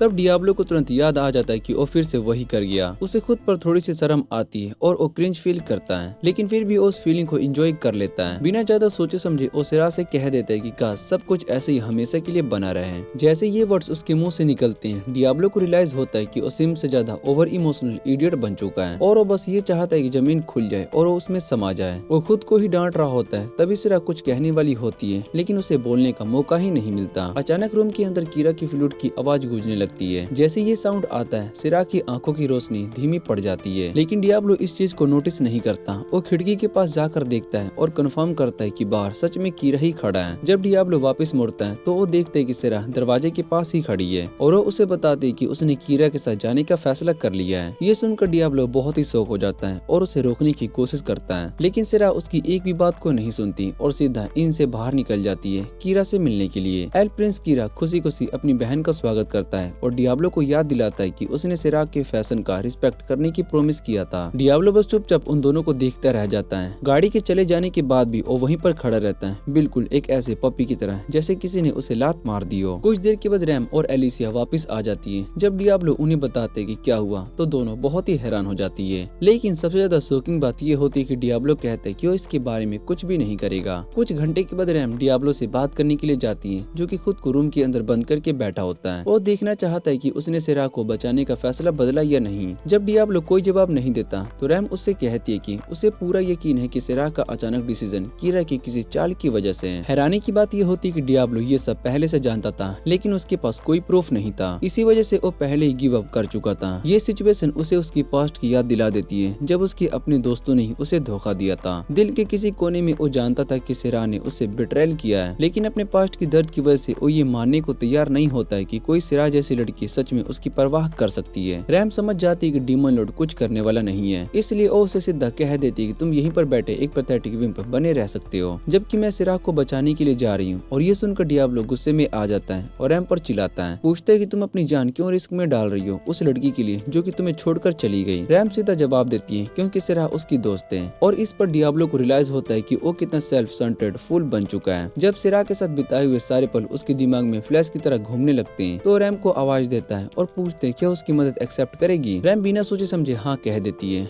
जैसे ही दोनों निकलने वाले होते हैं, एलिसिया उनके पास आती है और जिद करती है कि वो भी साथ चलेगी। डियाब्लो उसे वॉर्न करता है कि अगर इसमें इन्वॉल्व हुआ तो उसकी इंपीरियल नाइट्स की पोजीशन जा सकती है, क्योंकि जो वो करने के लिए जा रहा है वो एक इंटरनेशनल क्रिंज माना जाता है। एलिसिया डियाब्लो को एश्योर करती है कि उसे कोई फर्क नहीं पड़ता, बस वो सरा की मदद कर पाया यही उसके लिए काफी है। और ये सुनकर डियाब्लो थोड़ा सा स्माइल करता है और मजाक में कहता है कि अगर तुम भी साथ आ रही हो तो वांटेड पोस्टर पर काफी ज्यादा अच्छी लगोगी। उधर एल्फ कैंप के अंदर सरा को कीरा के टेंट जंजीरों से बांध कर रखा गया होता है। सिरा जब अपनी चैन से छूटने की कोशिश करती है तो उसका घटिया भाई कीरा उसे कह देता है कि ज्यादा ट्राई करने का कोई फायदा नहीं है। वो बताता है कि फ्लूट वेल्व्स, तो उसका घटिया भाई कीरा उसे कह देता है कि ज्यादा ट्राई करने का कोई फायदा नहीं है। वो बताता है कि फ्लूट वेल्व्स का सबसे पावरफुल वेपन होता है। कीरा फिर रिवील करता है कि जब वो एक दिन पहले वाला आया था तब उसने फ्लूट पर एक ऐसी ट्यून बजाई थी जो कि सिर्फ एल्फ ही सुन सकते हैं। उस ट्यून के अंदर एक स्पेल डाला गया था जिसकी वजह से सिरा उसका विरोध नहीं कर सकती और कीरा जो कि उसे चाहे वो करवा सकता है। अपनी बात को प्रूफ करने के लिए कीरा उंगली चुटका देती है और सिरा को ऑर्डर देती है कि डियाब्लो उसे अब तक क्या करने वाला था। सिरा सच सच जवाब देता है कि डियाब्लो ने सिर्फ एक ही बात कही थी जब उसने उसे रैम के साथ हाथ मिलाने को कहा था। ये सुनकर कीरा को बिल्कुल भी यकीन नहीं होता। उसे समझ में नहीं आता कि डियाब्लो ने स्लेवली कूलर का यूज करके सिरा को अपनी पर्सनल स्लेव क्यों नहीं बनाया। फिर भी वो खुश होता है कि आखिरकार सिरा उसके साथ आ चुकी है। वो कहता है कि अब वो खुद उसे ओपन करेगा और उसे वो सारी चीजें सिखाएगा जो कि उसे खुश रखेगी। तभी कैंप के किसी कोने से एक जोरदार धमाका होता है, लेकिन कीरा इसकी परवाह नहीं करता। वो गुस्से में एक जार को लात मार देता है और उसके अंदर एक अजीब सा स्लाइम निकलता है जो कपड़ों को खाने वाला होता है। वो स्लाइम सीधा सिराह के ऊपर लपेट जाता है। अपनी गंदी सोच के साथ कीरा बताता है कि ये स्लाइम उनकी तैयारी के लिए। जैसे जैसे सिराह उस स्लाइम से बचने की कोशिश करती है, वैसे वैसे कीरा और ज्यादा हंसने लगता है। डर और गुस्से से भरी सिराह चिल्लाकर कहती है कि वो उससे नफरत करती है और वो मरना ज्यादा पसंद करेगी, लेकिन उसे हाथ लगाने नहीं देगी। कीरा ठंडे अंदाज में कहता है कि वो ज्यादा देर तक ऐसा फील नहीं करेगी। जैसे ही स्लाइम उसके कपड़े पिघालना शुरू कर देता है, सिराह जोर से डियाब्लो का नाम लेती है और बिल्कुल उसी पर डीमन लॉर्ड डियाब्लो वहाँ पर रैम और एलिसिया के साथ आ जाता है। वो तुरंत सिराह को चैन से आजाद कर देता है और दोनों लड़कियां उसे देख लेती है। ये देखकर कीरा गुस्से में अपने गार्ड्स को बुलाता है, लेकिन डियाब्लो उसे बताता है कि तुम्हारे गार्ड्स भी बिजी हैं। कीरा भागकर बाहर जाता है जब वो कैंप में हुई तबाही को देखता है और वो ज्यादा धधक जाता है। डियाब्लो उसे सीधा कहता है कि तुम्हें गुस्सा होने का कोई हक नहीं है, क्योंकि ये सब तुमने खुद ही किया था, सिराह को मैनिपुलेट करके अपने साथ ले जाकर। कीरा पलट कर कहता है कि उसने कुछ भी गलत नहीं किया और सिराह से कहता है कि अपने दोस्तों को बताओ कि तुम अपनी मर्जी से मेरे साथ आई हो। इतना कहने के बाद वो फिर से उंगली चुटकी बजाता है और सिराह उसकी ऑर्डर के मुताबिक बोलने लगती है। लेकिन तभी डियाब्लो एक काउंटर कमांड दे देता है, क्योंकि डियाब्लो की कॉलर मैजिक कीरा की स्पेल से काफी ज्यादा स्ट्रॉन्ग होती है। इसलिए सिराह कीरा के कंट्रोल से बाहर आ जाती है और अपने दिल की बात बोल देती है। ये समझकर कि वो हार चुका है, कीरा किसी भी हाल में डियाब्लो को खत्म करना चाहता है और एक हाइड्रा समन कर देता है, लेकिन डियाब्लो बिल्कुल भी नहीं घबराता। सिराह घबरा कर डियाब्लो से रिक्वेस्ट करती कि वो इस कल्चर से फाइट ना करें। वो उसे समझाती है कि रॉयल फैमिली का गार्डियन डैटी है, जिसकी पावर के बारे में उसे खुद भी पूरी जानकारी नहीं है। तभी वो बीस्ट अपना सीना फुलाकर खुद को दिखाने लगता है जैसे पावर शो कर रहा हो। ये देखकर डियाब्लो का इंटरेस्ट और बढ़ जाता है। वो गर्ल्स को साइड होने के लिए कहता है ताकि वो इस मोस्टर के साथ अपना प्रॉपर फाइट कर सके। जैसे ही लड़कियां हटती हैं, कीरा हाइड्रा को ऑर्डर देता है कि डियाब्लो को खत्म कर दे, लेकिन हाइड्रा उस पर सीधा अटैक करने की वजह अपनी पूंछ उस पर वार करता है। ये देखकर डियाब्लो कीरा का मजाक उड़ाता है और कहता है कि तुम्हें अपने समन पर बिल्कुल भी कंट्रोल नहीं है। साथ ही वो सोचने लगता है कि इससे कैसे हराया जाए। डियाब्लो को याद आता है कि गेम के अंदर हाइड्रा कभी अपेयर नहीं हुई थी, इसलिए वो समझ जाता है कि शायद ये कोई स्पेशल इवेंट बॉस है जो हाई लेवल पर पहुंचने के बाद ही आता है। एक ट्रू गेमर होने के नाते नए बॉस से लड़ने का आइडिया डियाब्लो को एक्साइट कर देता है। वो अपनी वैंड निकालता है और हाइड्रा पर फैलिंग रॉक स्पेल का यूज करता है। स्पेल लगते ही हाइड्रा का एक हेड कट हो जाता है, लेकिन कुछ ही सेकंड में वो दोबारा से रीजनरेट हो जाता है। फिर हाइड्रा डियाब्लो पर विंड ब्रिज से अटैक करता है और ये देखकर डियाब्लो बहुत ही शॉक हो जाता है और सोचते हैं कि क्या इस क्रिएचर के पास कोई चीट कोड है, क्योंकि उसकी याद के मुताबिक एक समनर के पास सिर्फ एक ही स्किल होनी चाहिए। अगली पल हाइड्रा के सारे हेड्स एक साथ अटैक कर देते हैं और हर हेड अलग अलग एलिमेंट का ब्रीथ का यूज करता है। डियाब्लो ऑलमोस्ट सोच लेता है कि क्या इसने अवनार जैसा कुछ निकल लिया है। हाइड्रा अपनी पावर्स लगातार दिखाता रहता है। तभी सिराह डियाब्लो को आवाज देती है और बताती है कि इस मोस्टर को हराने का सिर्फ एक ही तरीका है और वो है इसका कोर तोड़ना। ये सुनकर कीरा बहुत ही हैरान हो जाता है, क्योंकि उसकी कम अकल बहन को कोर के बारे में कैसे पता चला। कीरा स्मग स्माइल के साथ डियाब्लो से कहता है कि ये इन्फॉर्मेशन बेकार है, क्योंकि उसके हाइड्रा का कोर उसकी बॉडी के अंदर लगातार जगह बदलता रहता है और तुम उसे कभी भी ढूंढ नहीं पाओगे। लेकिन कीरा की ये स्माइल उस वक्त गायब हो जाती है जब डियाब्लो हाइड्रा के नीचे स्लाइड करता है और एक पावरफुल स्पेल का यूज करते ही उसको डिस्ट्रॉय कर देता है। ये देखकर कीरा बिल्कुल शौक में आ जाता है और गुस्से से पूछता है कि आखिर तुम कौन हो। इस पर डियाब्लो कैजुअली कहता है कि मैं एक डीमन लॉर्ड का फ्रेंडली नेबर हूँ। जाहिर सी बात है, घमंडी एल्फ प्रिंस को डियाब्लो की बात पर बिल्कुल भी यकीन नहीं होता। वैसे भी डियाब्लो को खुद को प्रूफ करने का कोई इंटरेस्ट नहीं होता। हाँ, उसे कीरा को उसके मैन्युफैक्चरर के पास वापस भेजने में जरूर इंटरेस्ट होता है। जैसे डियाब्लो कीरा पर अटैक करने वाला होता है, तभी सेल्यूअर बीच में आ जाता है। सिराह भी तुरंत इंटरवेन करती है और डियाब्लो से रिक्वेस्ट करती है कि उसके भाई को मार दे। ये बात डियाब्लो को थोड़ी सी कंफ्यूजिंग लगती है। फिर सिराह समझती है कि चाहे कीरा कितना भी घटिया और नफरत लायक क्यों ना हो, वो फिर भी उसका भाई और फैमिली है और ये बात कीरा के लिए बर्दाश्त से बाहर हो जाती है। उसकी ईगो को ये बात सुनकर बहुत ही चोट लगती है और वो पीठ दिखाकर भागने लगता है, लेकिन भागने से पहले ही उसका हेड कट हो जाता है।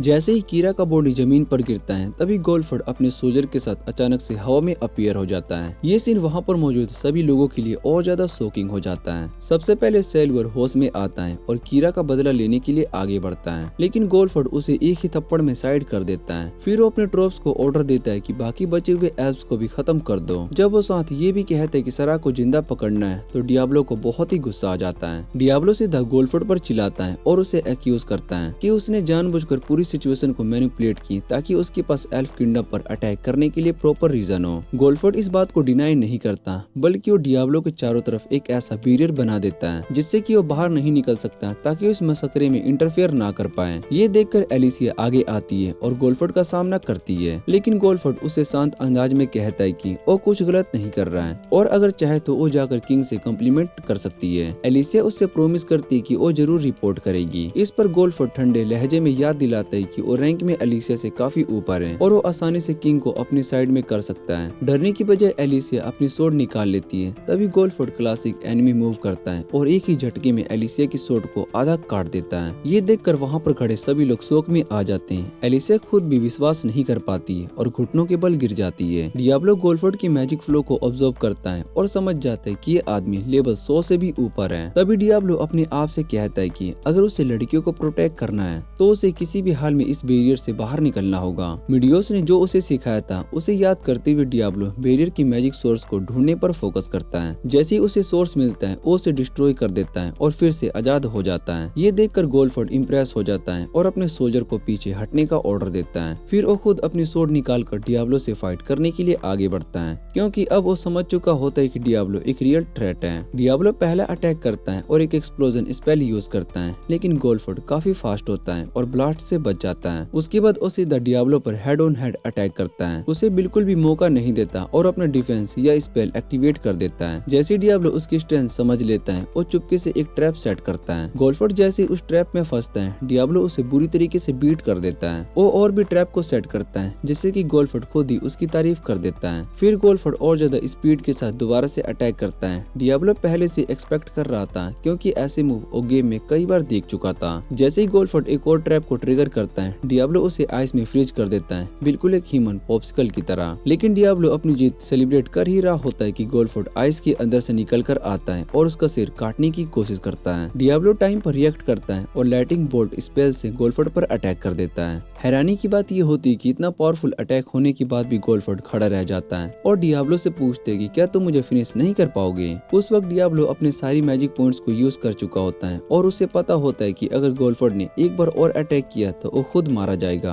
अपनी इज्जत बचाने के लिए डियाब्लो ठंडे अंदाज में कहता है कि वो गोल्डफोर्ड से बोर हो चुका है। वो बोलता है कि गोल्डफोर्ड उतना ज्यादा चैलेंजिंग नहीं निकला जितना कि उसने सोचा था, इसलिए उस पर एक एहसान करता है, उसकी जान बख्श देता है। लेकिन गोल्डफोर्ड फिर भी जिद करता है और डियाब्लो से कहता है कि मुझे फिनिश कर दो, वरना मैं किंग को रिपोर्ट भेजकर तुम्हारी इमेज खराब कर दूंगा। और ये सुनकर डियाब्लो थोड़ा सा टेंस हो जाता है। तभी एलिसिया बीच में बोलती है और कहती कि वो खुद एक रिपोर्ट लिखेगी और गोल्डफोर्ड के सारे गलत कामों को एक्सपोज करेगी। गोल्डफोर्ड को इस स्ट्रेस से कोई फर्क नहीं पड़ता। वो कहता है कि अगर वो मर भी जाए तो सबके लिए बेटर होगा। ये बात डियाब्लो को और ज्यादा गुस्सा दिला देती है। वो गोल्डफोर्ड को सीधा कहता है कि अगर तुम्हें मरने का इतना ही शौक है तो खुद जाकर मर जाओ। साथ ही वो ये भी वॉर्न करता है कि अगर तुमने दोबारा मेरी लड़कियों की तरफ देखा तो मैं तुम्हें फिर से कभी माफ नहीं करूंगा। डियाब्लो की डिटर्मिनेशन को देखकर गोल्डफोर्ड अपनी ट्रोप्स के साथ वहाँ से रिट्रीट कर लेता है। रैम डियाब्लो की तारीफ करती है और उसे इनक्रेडिबल बनाती है। फिर वो उससे हीलिंग पोशन मांगती है ताकि एल्फ्स का इलाज हो सके। डियाब्लो पोशन को दे देता है। उसके बाद रैम डियाब्लो से कहती है कि वो सिराह का ध्यान रखे। सिराह अपने भाई की बॉडी के पास खड़ी होती है। जैसे डियाब्लो उसके पास आता है सिराह रो पड़ती है। डियाब्लो उसे शांत करता है और उसे संभालता है। 3 दिन के बाद एलिसिया कैपिटल वापस लौट जाती है। किंग से मिलने के बाद उसकी मुलाकात एक पैलेडिन से होती है जिसका नाम सैडलर होता है। सैडलर साउथ साइड से एक मिशन कंप्लीट करके आया होता है। जब एलिसिया उससे पूछती कि मिशन कैसा रहा तो सैडलर कहता है कि सारे विलेजर्स को सेल्वेशन मिल गया। एलिसिया समझ जाती है कि उसका ये ट्विस्ट तरीका ये कहने का है कि उसने सबको मार दिया। एलिसिया उससे पूछती है कि तुम लोगों से इतनी नफरत क्यों करते हो। सैडलर कहता है कि वो भगवान की बनाई हर चीज से प्यार करता है, लेकिन जो डीमन लॉर्ड को पूछते हैं उन्हें बर्दाश्त तक नहीं कर पाता।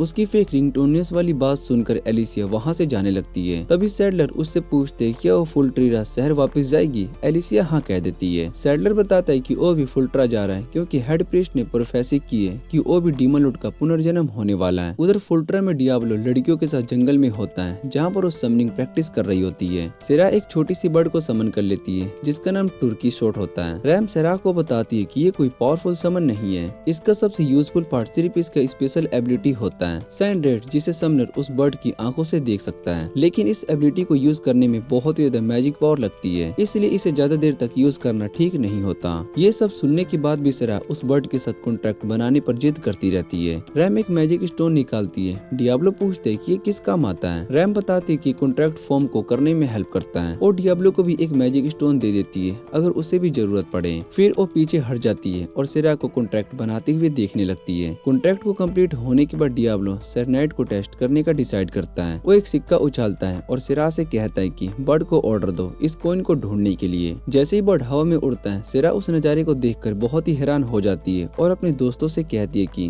वो पीटर पैन जैसे फील कर रही है। बर्ड जैसे ही सिक्के को लोकेट कर लेती है, डियाब्लो उससे कहता है कि एरो चला दो। सेरा थोड़ी सी सरप्राइज होती है, लेकिन एरो दूरी के बावजूद सिक्के को हिट कर देती है। डियाब्लो फिर समझाता है कि वो बर्ड की आंखों का यूज करके एनिमीज को लोकेट करके शूट कर सकता है। रैम थोड़ी सी शॉक्ड होती है और कहती कि ये आइडिया उसके दिमाग में पहले कभी नहीं आया था। सेरा डियाब्लो का शुक्रिया अदा करता है कि उसने उसे अपने समन की वैल्यू दिखाई, लेकिन अगली पल सेरा चुप हो जाती है और बर्ड की तरफ स्निफ करती है। फिर वो रैम की तरफ टर्न होती है और कहती कि उसे अब नहाना है। रैम आर्ग्यू करती है कि उसे नहाने की जरूरत नहीं है। सेरा इंसिस्ट करती है और डियाब्लो को भी कन्वर्सेशन में इंक्लूड करने की कोशिश करती है, लेकिन डीमन लॉर्ड इंटरेस्टेड नहीं होता। आखिर में सेरा कहती कि वो सब साथ में नहाए। डियाब्लो समझ में नहीं पाता, तभी वो लोग रिवर के पास पहुंच जाते हैं। डियाब्लो, जो कि अभी तक वर्जिन और होपलेस लूजर था, पूरी तरीके से फ्रीक आउट हो जाता है जब वो लोग अड्रेस करते हैं और उसे भी इनवाइट करते हैं। वो एक्साइटमेंट में फैंट ना हो जाए इसलिए मना कर देता है। तब तक जब तक कि वो लोग नहा रहे होते हैं, डियाब्लो एक रॉक के पीछे छुपा हुआ रहता है और अपनी पूरी कोशिश करता है कि उन्हें इग्नोर करें जब तक कि लड़के एक दूसरे को टीज करना स्टार्ट नहीं करती।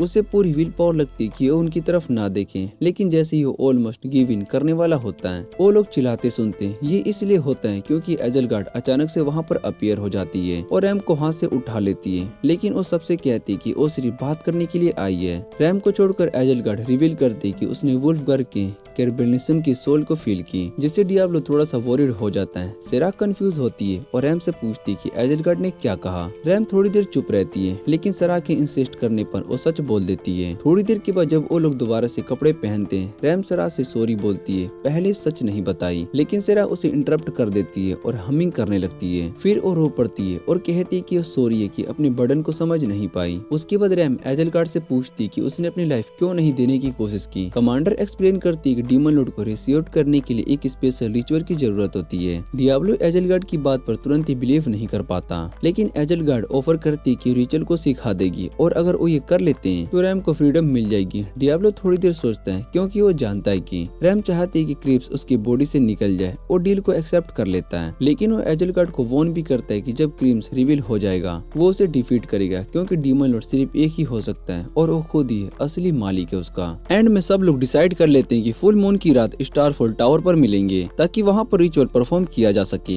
3 दिन के बाद जब डियाब्लो और बाकी लड़कियां लंच कर रही होती है, तब एलिसिया उनसे मिलने के लिए आती है और उन्हें अपने साथ इन में वापस चलने के लिए कहती है। रास्ते में एलिसिया उन्हें सैडलर के बारे में बताती है और ये भी बताती है कि वो टाउन में क्यों आया है। साथ ही वो उनसे रिक्वेस्ट करती है कि वो लोग बाहर कम निकले, क्योंकि सैडलर का बिहेवियर थोड़ा सा डेंजरस है। रैम कहती है कि अगर डियाब्लो चाहे तो सैडलर को आसानी से हरा सकता है और एलिसिया भी ये बात को मान लेती है, लेकिन वो बताती है कि सैडलर जितना दिख रहा है असल में उससे भी ज्यादा डेंजरस है। जैसे ही वो लोग एली से बाहर निकलते हैं, उनका सामना सैडलर और कुछ पैलेडिन से हो जाता है और हमेशा की तरह डियाब्लो बिना सोचे समझे अपना इंट्रो डीमन लॉर्ड के नाम से दे देता है, जिसे सुनकर लड़कियां बहुत ही शौक हो जाती है। सैडलर इस बात पर हंस देता है, लेकिन अगली पल वो एलिसिया के पास आकर कह देता है कि किसी ऐसे इंसान के साथ दोस्ती रखना बिल्कुल गलत है जो कि खुद को डीमन लॉर्ड कहता हो। वो एलिसिया को घूर कर देख रहा होता है। तब रैम उससे पूछती कि उसे प्रॉब्लम क्या है, लेकिन सैडलर उसे डांट देता है, कहता है कि मेरे से इस तरीके से बात मत करो जैसे कि हम बराबर हो। रैम को गुस्सा आ जाता है और वो पीछे हटने से मना कर देती है, लेकिन जैसे ही वो उसे जवाब देने वाली होती है, अचानक वो दर्द से झुक जाती है। सैडलर घमंड के साथ कहता है कि ये सिर्फ उस पावर का छोटा सा हिस्सा है जो कि उसे उसकी फेथ की वजह से गॉड ने दी है। जब सब लोग रैम को संभालने की कोशिश कर रहे होते हैं, तब डियाब्लो नोटिस करता है कि रैम के हेड के आसपास मैजिक वर्प हो रहा है। तब डियाब्लो सैडलर को झूठ बोलता है और कहता है कि तुम मैजिक यूज कर रहे हो। सैडलर रैम पर से अपना इफेक्ट हटा देता है, लेकिन फिर भी ये मानना रिफ्यूज कर देता है कि वो मैजिक यूज कर रहा था। उल्टा वो डियाब्लो पर ही गलत का इल्जाम लगा देता है। जब सैडलर देखता है कि डियाब्लो उसे बिल्कुल भी डरा हुआ नहीं है, तो वो मेडुसा का अल्टीमेट मूव यूज करने की कोशिश करता है, लेकिन डियाब्लो की रिंग की वजह से वो मूव उल्टा उसी पर बैकफायर हो जाता है। उसके बाद डियाब्लो सबको समझाता है कि सैडलर जब भी डिवाइन पावर का क्लेम करता था, तब वो छुप छुप कर स्पेल को चैंट कर रहा था। ये एक ऐसी स्किल होती है जो कि लेवल 60 से ऊपर के सोर्सरर सीख सकते हैं। डियाब्लो एलिसिया को ये भी बताता है कि पर्टिफिकेशन का इफेक्ट धीरे धीरे खत्म हो जाएगा। सैडलर को वहाँ से लेकर जाया जाता है और उसके बाद एलिसिया डियाब्लो से पूछती है क्या सैडलर को वहीं पर खत्म कर देना ज्यादा सही होता, क्योंकि वो फ्यूचर में बदला लेने के लिए आ सकता है। पहले डियाब्लो को लगता है कि वो मजाक कर रही है, लेकिन जब वो एलिसिया का सीरियस चेहरा देखता है तो वो कहता है कि उसे किसी छोटे पलंडीन की टेंशन लेने की कोई शौक नहीं है। बाद में जब डियाब्लो और लड़कियां स्टारफॉल टावर के लिए निकलने वाली होती है तब रैम कहती है कि वो एलिसिया को अपना सीक्रेट बताना चाहती है। डियाब्लो इस बात से मना करता है और कहता है कि एलिसिया एक इंपीरियल नाइट है और शायद से वो डीमन लॉर्ड को रिवाइव करने का डिसीजन को एक्सेप्ट ना करे। लेकिन रैम कहती कि वो एलिसिया पर ट्रस्ट करती, इसलिए उसे सब कुछ सच बताना चाहती है। आखिर में डियाब्लो रैम की बात को मान लेता है और उसे परमिशन दे देता है। जब एलिसिया ने रैम की पूरी कहानी सुनी तो वो काफी ज्यादा सपोर्टिव दिखती है, लेकिन डियाब्लो के मन में फिर भी थोड़ी सी टेंशन बनी रहती है। थोड़ी ही देर के बाद सब लोग स्टारफॉल टावर पहुंच जाते हैं और यहाँ आते ही रैम के मन में थोड़ा सा डाउट आ जाता है। डियाब्लो रैम से कहता है कि अगर तुम रिचुअल नहीं करना चाहती हो तो हम सब कुछ यहीं पर रोक सकते हैं, लेकिन रैम कहती है कि हम इतनी दूर तक आ चुके हैं, अब पीछे हटना सही नहीं होगा। अपने डाउट्स को साइड में रखकर रैम एक स्टोन स्टेप पर आ जाती है जिसके आसपास एजलगार्ड पहले से एक मैजिक सर्कल बना कर रखी होती है। उसके बाद एजलगार्ड डियाब्लो को कहती है कि वो अपनी मैजिक रैम के बॉडी के अंदर डाले और उसे सीधा क्रेब्स की सोल तक पहुंचा दे। डियाब्लो पूरी कोशिश करता है और बहुत ही सारी मैजिक यूज करता है, लेकिन चाहे वो जितनी भी मैजिक को डाल लो वो क्रेब्स की सोल तक पहुंच ही नहीं पाता। तब एजलगार्ड एक और आइडिया देती है, लेकिन सब लोग उसे मना कर देते हैं क्योंकि उस तरीके से रैम की जान भी जा सकती थी। कुछ सेकंड सोचने के बाद एजलगार्ड को एक और सोल्यूशन याद आता है और रैम के एक हिडन रास्ते की तरफ इशारा करती है और कहती है कि अगर डियाब्लो उस रास्ते से अंदर जाए तो वो क्रेब्स तक पहुंच सकता है। डियाब्लो पहले तुरंत मना कर देता है क्योंकि वो मेंटली इस चीज के लिए रेडी नहीं होता, लेकिन रैम उससे रिक्वेस्ट करती है और कहती है कि वो अपने ऊपर पड़े इस बोझ से छुटकारा चाहती है। आखिरकार डियाब्लो मजबूरी में अपनी टेंशन को साइड में रखता है और रिचुअल को कंटिन्यू करता है। वो पूरी तरीके से फोकस करता है ताकि किसी भी तरह के क्रेब्स तक पहुंच सके। कुछ ही पलों के बाद जैसे डियाब्लो अपनी पूरी पावर का यूज करता है, मैजिक सर्कल एक्टिवेट हो जाता है। उसके तुरंत बाद एक डार्क और एक बहुत ही पावरफुल एनर्जी टावर के ऊपर हवा में घूमने लगती है। जैसे जैसे क्रेब्स मेटेरियलाइज होने लगता है, रैम डियाब्लो से रिक्वेस्ट करती है कि वो डीमन लॉर्ड को आजाद ना होने दे। डियाब्लो उससे प्रॉमिस करता है कि वो ऐसा नहीं होने देगा और कहता है कि होश में रहना ताकि वो सब अपनी आंखों से देख सके। अचानक स्काई में बनी हुई वो डार्क एनर्जी गायब हो जाती है और क्रेब्स नीचे गिर जाती है। लेकिन जब धुआं छूटता है तो सब लोग बहुत ही शौक में हो जाते हैं क्योंकि उनके सामने टान्या, जो कि इविल की ट्विन सिस्टर होती है, खड़ी होती है। इस सिचुएशन से सिर्फ एजलगार्ड ही सरप्राइज नहीं होती, वो खुशी खुशी अपने इंट्रोडक्शन अपने न्यू लॉर्ड से करवाती है। जब क्रेब्स एजलगार्ड की तारीफ करने लगती है कि उसने उसे रिवाइव किया, तब डियाब्लो उसकी बात को काट देता है और कहता है कि वही है जो उसे हमेशा के लिए खत्म करेगा। क्रेब्स इस चैलेंज को खुशी खुशी एक्सेप्ट कर लेती है, लेकिन जैसे ही वो पावर अप करने लगती है वो अचानक से रुक जाती है और कहती है कि वो भूल चुकी है फाइट कैसे करते हैं। ये सुनकर सब लोग बहुत ही हैरान हो जाते हैं और डियाब्लो सोचने लगता है कि शायद से रिवाइवल के प्रोसेस में कुछ गड़बड़ हो गई है। थोड़ी देर के बाद क्रेब्स कहती है कि अगर उसे याद नहीं आ रहा है तो वो सब कुछ ब्लास्ट करके खत्म कर देगी। ये सुनते ही सिरा उसे ऐसा ना करने के लिए रोकने लगती है। सबको हैरानी होती है जब क्रेब्स खुद कह देती है कि वो ऐसा नहीं करेगी। एजलगार्ड उसे याद दिलाती है कि वो एक डीमन लॉर्ड है और उसे आम इंसानों की बात मानने की कोई जरूरत नहीं है, लेकिन क्रेब्स को इसमें कोई गलत बात नहीं लगती। ये देखकर एलिसिया बहुत ही कंफ्यूज हो जाती है और पूछती है क्या तुम सच में वही डीमन लॉर्ड हो जो कि मोर्टल्स के एंड के लिए पैदा हुई है। क्रेब्स शांति से हाँ कह देती है। उसके बाद रैम पूछती है क्या ये सब उसकी पैदाइश का रीजन था कि वही खुद ऐसा करना चाहती है। क्रेब्स मानती है कि उसे याद नहीं है। तब रैम और सेरा उसे रिक्वेस्ट करते हैं कि वो मोर्टल्स की जान बख्श दें।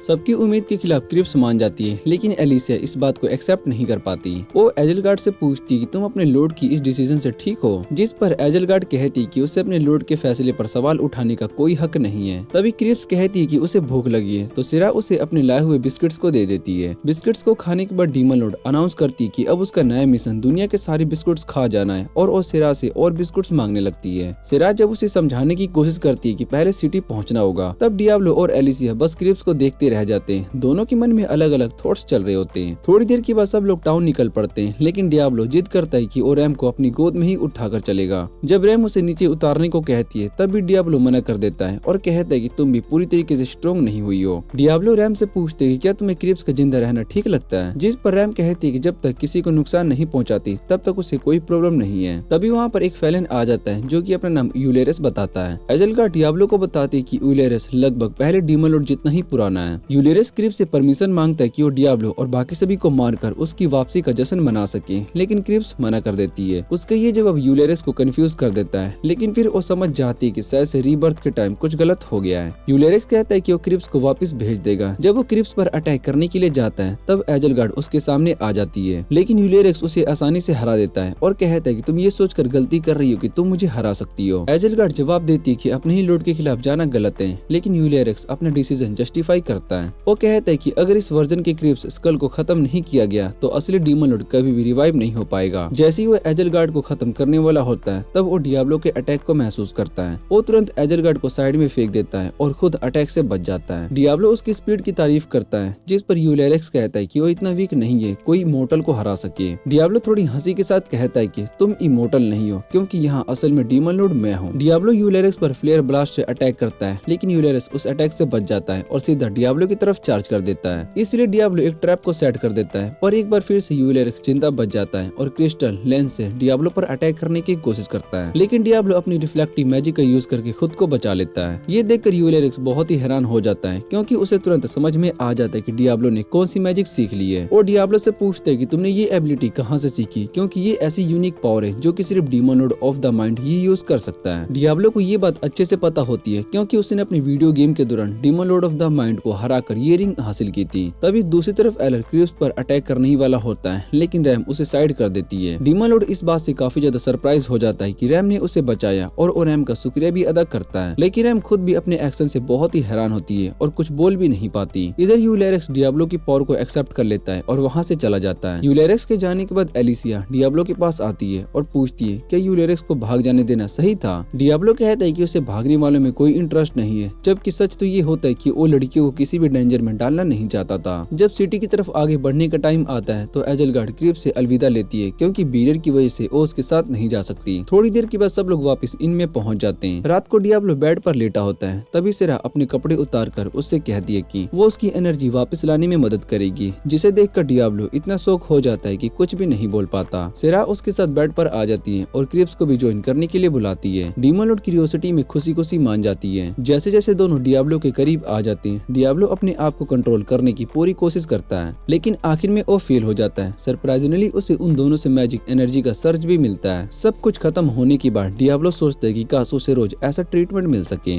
दूसरी तरफ एलिसिया अपने रूम में खुद से कहती है कि क्रिस को अपने डीमन लॉर्ड वाली ड्यूटी पूरी करनी ही होगी। उसी वक्त सिटी के एक चर्च में जो सैडलर पहले से स्टोन बन गया था अब ठीक हो चुका होता है। वो कसम खाता है कि डियाब्लो ने जो उसकी बेइज्जती की है उसका बदला लेगा। अगले दिन डियाब्लो लड़कियों को एक केव में ले जाता है, जहाँ पर वो चाय और बिस्किट्स एंजॉय करते हैं। कैलेस्टाइन से क्रिप्स के बारे में बात करता है। कैलेस्टाइन बताती है कि जीवित हुई डीमन लॉर्ड को बंद करने का कोई जरूरत नहीं है, क्योंकि इस हालत में वो किसी के लिए खतरा नहीं है, और डियाब्लो भी इस बात से एग्री कर लेता है। वापस इनकी तरफ जाते हुए सेरा डियाब्लो से कहती है कि वो खुश है कि कैलेस्टाइन ने क्रिप्स को उनके साथ रहने देने का फैसला किया। डियाब्लो कहता है कि कैलेस्टाइन से ज्यादा कोई भी नहीं समझ सकता कि बंद रहना कैसा होता है, क्योंकि वो खुद बैरियर की जिम्मेदारी की वजह से टाउन से बाहर नहीं जा सकती। तब सेरा रैम की ओपिनियन जानने के लिए उसकी तरफ देखती है, लेकिन ये देखकर बहुत ही हैरान हो जाती है कि रैम वहाँ पर होती ही नहीं। डियाब्लो और सेरा ये सोचकर ही शायद से कि सब लोग अलग अलग रास्ते होंगे वापस इनमें आ जाते हैं, लेकिन जब वो रूम के अंदर देखते हैं तो वहाँ पर कोई भी नहीं होता। ये देखकर वो थोड़े से घबरा जाते हैं। तब डियाब्लो कहता है कि वो बाहर जा रहा है, उन्हें ढूंढेगा, और सेरा से कहता है कि तुम यहीं पर रुक जाओ, क्या पता वो लोग खुद वापस आ जाए। दूसरी तरफ जो 3 लोग गायब थे वो सिटी के सुनसान से एली में होते हैं। वहाँ एलिसिया क्रिप्स से पूछती है क्या उसे पता है कि उसकी मेमोरीज क्यों चली गई। क्रिप्स इस सवाल से कंफ्यूज हो जाती है। तब एलिसिया उसे बताती है कि एक फैलन प्रीस्ट ने कहा था कि डीमन लॉर्ड को रिवाइव करने के लिए सिर्फ मैजिक ही काफी नहीं होती। वो कहती कि उन्हें कोई ऐसा तरीका ढूंढना होगा जिससे कि क्रिप्स अपनी मेमोरीज और पावर्स को दोनों को पा सके। ये सुनकर रैम थोड़ी सी टेंशन में आ जाती है और एलिसिया से पूछती है कि क्या तुम सच में चाहती हो कि डीमन लॉर्ड पूरी मोर्टल रेसेस को खत्म कर दे। एलिसिया बिना हिचकिचाए हाँ कह देती है, और ये सुनकर रैम बहुत ही शौक हो जाती है और कहती है कि तुम बिल्कुल अपनी तरह बिहेव नहीं कर रही हो। इस पर एलिसिया बोलती है कि ये उसका असली रूप है। तब क्रिप्स बीच में बोल पड़ती है और एलिसिया से कहती है कि तुम पागल हो जो ये सोच रही हो कि तुम इम्पोर्टेंट हो, लेकिन एलिसिया उसे एश्योर करती है कि वो बिल्कुल ठीक है। वो कहती है कि प्रॉब्लम्स क्रिप्स के साथ हैं, क्योंकि वो मोटर रेसेस को खत्म करना नहीं चाहती।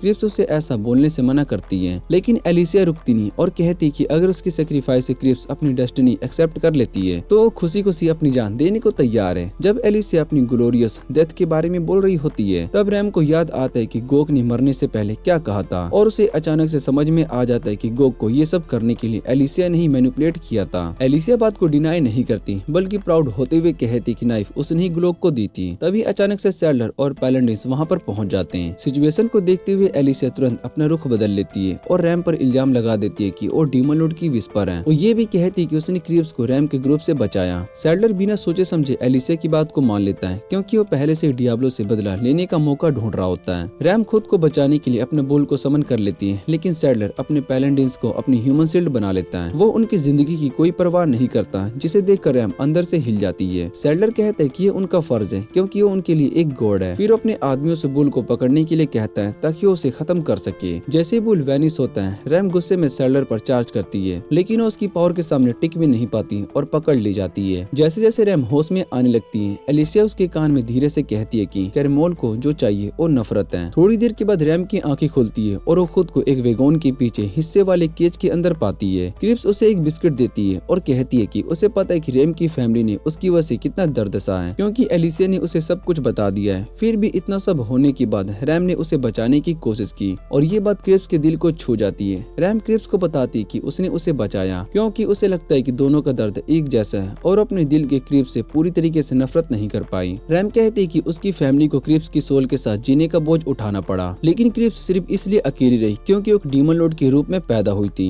इतना कहने के बाद रैम क्रिप्स से प्रॉमिस करती है कि वो एलिसिया की इविल प्लान से उसकी हमेशा प्रोटेक्शन करेगी, लेकिन पहले उन्हें बाकी के सब लोग के पास वापस जाना होगा। क्रिप्स इस बात पर मान जाती है और रैम से पूछती है क्या वो प्रिजन ब्रेक के लिए रेडी है, क्योंकि अपनी पावर का यूज करके केज को अनलॉक कर सकती है और सभी गार्ड्स को एस बना सकती है। रैम मना कर देती है और कहती है कि इसकी कोई जरूरत नहीं है, बल्कि वो क्रिप्स से प्रॉमिस कर लेती है कि वो कभी भी असली मैजिक का यूज करके किसी के खिलाफ नहीं करेगी। कुछ देर के बाद दोनों उस चर्च में पहुंच जाते हैं जहाँ पर सैडलर का बेस बना होता है। सैडलर रैम से कहते हैं कि यहीं उसे सल्वेशन मिलेगी। रैम उसे साफ कह देती है कि वो कभी भी खुद को डीमन लॉर्ड की वर्शिप नहीं मानेगी। सैडलर कहता है कि इसकी कोई जरूरत नहीं है और फिर रैम को बताता है कि वो उसके साथ क्या क्या करने वाला है। जब सैडलर अपनी बातों पर घमंड कर रहा होता है, तब रैम का ध्यान एलिसिया की तरफ चला जाता है। रैम एलिसिया से पूछती है कि तुम एक पागल आदमी का साथ क्यों दे रही हो। इस पर एलिसिया कहती है कि वो सिर्फ अपना गोल पूरा करना चाहती है, बिना ये बताए कि वो गोल क्या है। जब रैम उस बारे में जानने की कोशिश करती है तो एलिसिया बात को घुमा देती है और सैडलर से कहती है कि वो यहाँ से जा रही है। इस बीच डियाब्लो गिल्ड आता है ताकि वो उसे मदद कर सके, लेकिन वो खुद को रोक लेता है। एमिल और सलाइब उसका ये बिहेवियर को देखकर बहुत ही परेशान हो जाते हैं और उसे बार बार पूछने लगते हैं कि बात क्या है। जैसे डियाब्लो बोलने वाला होता है, तभी एक लड़का भागते हुए आता है और सबको बताता है कि उसने रैम को एक प्लैंडाइन के द्वारा एक चर्च में घुसते हुए देखा है। डियाब्लो तुरंत उस लड़के से रास्ता पूछता है और डायरेक्शन मिलते ही बिना टाइम वेस्ट किए और बिना वहाँ से निकल जाता है। जाने से पहले उस लड़के को थैंक यू भी बोल देता है। दूसरी तरफ गोल्फोर्ड देख लेता है कि फेलन मोस्टर का एक बहुत ही बड़ा ग्रुप सिटी की तरफ बढ़ता आ रहा है, इसलिए वो कैलेस्टाइन को मैसेज भेज देता है कि बैरियर को और स्ट्रॉन्ग किया जाए। वापिस चर्च के अंदर सैडलर रैम को टॉर्चर करना शुरू कर देता है। क्रिप्स उसे बार बार कहती कि उसे रैम को बचाने दो, लेकिन रैम उसे मना करती है और कहती है कि तुम कुछ भी मत करो। रैम सैडलर के हर जुल्म को चुपचाप बैठी झेलती रहती है, जिससे कि क्रिप्स और भी ज्यादा गुस्से में आ जाती है और जब वो बीच में आने की कोशिश करती है, सैडलर अपनी सोर्ड से रैम पर वार करता है, जिससे कि उसका रोप फटकर गिर जाता है और उसका असली फॉर्म सामने आ जाता है। ये देखकर सैडलर और उसके आदमी तुरंत डीमन लॉर्ड पर ध्यान देने लगते हैं, लेकिन इससे पहले कि वो क्रिप्स को नुकसान पहुंचा पाते, रैम बीच में आ जाती है। जमीन पर गिरते हुए लगभग मरते हुए रैम कमजोर आवाज में क्रिप्स से कहती है कि वो यहाँ से चली जाए, लेकिन क्रिप्स उसे छोड़ने से मना कर देती है। सैडलर एक बार फिर से रैम को चाकू मार देता है और उसी पल क्रिप्स का कंट्रोल टूट जाता है और वो ट्रांसफॉर्म होना शुरू कर देती है। उसी वक्त रैम को समझ में आ जाता है कि एलिसिया ने उसके कान में पहले जो कहा था उसका मतलब क्या था। दूसरी तरफ सैडलर ये साबित करने की कोशिश करता है कि वो एक गॉड है और क्रिप्स के सामने खड़ा हो जाता है, लेकिन क्रिप्स पहले उसकी आंखें छीन लेती है और फिर उसे जिंदा जलाकर राख बना देती है। क्रिप्स ने जो एनर्जी ब्रस्ट अनलेस किया होता है उसे पूरा चर्च डिस्ट्रॉय हो जाता है और वो एनर्जी बैरियर को तोड़ने की कोशिश करती है। इसी के साथ क्रिप्स पूरी तरीके से रैम्पेज पर चली जाती है। तभी उसी मोमेंट पर डियाब्लो वहाँ पर पहुँच जाता है और ये सब देखकर बहुत ही शौक हो जाता है। सेराब भी वहाँ पर आ जाती है और डियाब्लो को बताती कि उसे अपने बर्ड की आंखों से देखा था कि रैम इंजर्ड है। डियाब्लो को समझ में आ जाता है कि उसे क्रिप्स को रोकना ही होगा, इसलिए अपने पास के सारे हीलिंग पोशन सेराब को दे देता है और कहता है कि तुम रैम को बचा लो। इधर सिटी के बाहर फेलन आर्मी पूरी तरीके से इकट्ठी हो चुकी होती है और बैरियर के गिरने का वेट कर रही होती है, लेकिन एल्डर रेक्स तब सरप्राइज हो जाता है जब एलिसिया खुद उनके पास पहुंच जाती है। तब एजलगार्ड बताती है क्रिप्स के जाने की असली वजह एलिसिया ही है। सिटी के अंदर डियाब्लो क्रिप्स से बात करने की कोशिश करता है, लेकिन क्रिप्स इतनी ज्यादा बदल चुकी होती है कि वो डियाब्लो को पहचान ही नहीं पाती और सीधा उस पर अटैक कर देती है। डियाब्लो अपना पूरा फोकस सिर्फ अटैक से बचने पर लगाता है ताकि वो क्रिप्स को बिल्डिंग से दूर लेकर जा सके और सेरा को रैम तक पहुंचने का मौका मिल जाए। साथ ही वो ये भी कैलकुलेट करता है कि बिना क्रिप्स को हर्ट किए और बिना बैरियर को नुकसान पहुंचाए उसे कैसे ओवरपावर किया जाए। तभी क्रिप्स डियाब्लो पर एक डिमोनिक ब्रिज से अटैक करती है, जिसके जवाब में डियाब्लो एक वोल्केनिक वॉल खड़ा कर देता है। जैसे ही उसे चांस मिलता है वो अपनी मैजिक रिफ्लेक्शन का यूज करके क्रिप्स पर ही कर देता है, लेकिन इतना सब होने के बाद भी क्रिप्स तुरंत रिकवर हो जाती है और दोबारा डियाब्लो पर अटैक कर देती है, जिससे कि डियाब्लो जंप करके साइड हो जाता है। इधर सिरा रैम के मुंह में आखिरी बची हुई हीलिंग पोशन भी डाल देती है। जैसे ही रैम की आंखें खुलती है, सिरा उससे पूछती है कि सब कुछ इतना बिगड़ कैसे गया। रैम उसे बताती है कि ये सब एलिसे की वजह से हुआ है और वो सिर्फ सबको यूज कर रही थी ताकि अपना मतलब पूरा कर सके। सिरा ये सुनकर कहती कि ये सब कितना गलत था। तब रैम पोशन की बोतल को देखकर पूछती कि ये कहाँ से आया। सिरा बताती कि ये सब डियाब्लो ने दिया है। जैसे रैम को पता चलता है कि कोई पोशन नहीं बचा तो वो टेंशन में आ जाती है और वो सोचती कि अगर डियाब्लो को कुछ हो गया तो उसे हील कैसे किया जाएगा। बाहर फाइट के दौरान क्रिप्स डियाब्लो को एक ग्रेव स्टोन पर जोर से मारती है, लेकिन अपने हाई लेवल की वजह से डियाब्लो जिंदा बच जाता है। खुद को फ्री करते ही वो क्रिप्स से उल्टे डायरेक्शन में भागने लगता है और उसके हर अटैक को डॉज करता है। क्रिप्स जो कि कॉफिन फेंक रही होती है उनमें से एक ऑलमोस्ट सिरा और रैम को लगने वाली होती है, लेकिन तभी एक आदमी वहाँ पर आ जाता है और दोनों के लिए ह्यूमन शील्ड बन जाता है। लकीली उसके पास भी कुछ चीट स्किल होती है, इसलिए उसे ज्यादा नुकसान नहीं होता। इधर डियाब्लो लगातार अटैक से बचता रहता है और जैसे ही वो एक सेफ जगह पर पहुंचता है वो वहाँ एक ट्रैप सेट कर देता है। पास खड़ा वही आदमी डियाब्लो को आवाज देता है और बताता है कि वो लड़कियों को सेफ जगह पर लेकर जा चुका है। ये सुनते ही डियाब्लो वो सारे ट्रैप्स को एक्टिवेट कर देता है जो कि उसने क्रिप्स के भागते हुए बनाए थे। उसके बाद वो अपनी सबसे पावरफुल मैजिक एपोसाइक्लिस एबेस को कास्ट करता है जो सारे एलिमेंट्स को अनलेस कर देती है और धीरे धीरे और भी ज्यादा पावरफुल होती चली जाती है। एमिल जो वहाँ पर खड़ा होता है वो सब कुछ देखकर इतना शौक हो जाता है कि ये भूल जाता है कि उसके पास कोई प्लॉट आर्मर ही नहीं है। अगर डियाब्लो टाइम पर उसे धक्का देकर साइड नहीं करता तो एमिल भी उस डेंजरस स्पेल के अंदर खींच लिया जाता है। जब स्पेल पूरी तरीके से खत्म होती है तो उस जगह पर एक बहुत ही बड़ा क्रिएटर बन जाता है, लेकिन इतना सब होने के बाद भी क्रेमनेस जिंदा होती है और धीरे धीरे आगे बढ़ने लगती है। जैसे ही वो आगे आती है सिरा और रैम वहाँ पर पहुँच जाते हैं और उसका नाम लेकर पुकारते हैं। डीमन लॉर्ड तुरंत अपना ध्यान उन दोनों पर लेकर आती है। डियाब्लो तुरंत रेडी हो जाता है अगर वो लड़कियों पर अटैक करे तो वो उसे रोक सके, लेकिन अच्छी बात ये होती है कि क्रिप्स उन पर अटैक नहीं करती। रैम उससे रिक्वेस्ट करती कि वो वापस आ जाए और उसकी बात सुनते ही क्रिप्स का डीमन फॉर्म धीरे धीरे गायब हो जाता है। साथ ही वो मैजिक सर्कल भी खत्म हो जाता है जो बैरियर पर प्रेशर बना रहा था। तीनों एक दूसरे को गले लगा लेते हैं। क्रिप्स रैम से माफी मांगती है कि उसने अपना प्रोमिस तोड़ दिया, लेकिन रैम उससे कहती कि ये सब मैटर नहीं करता।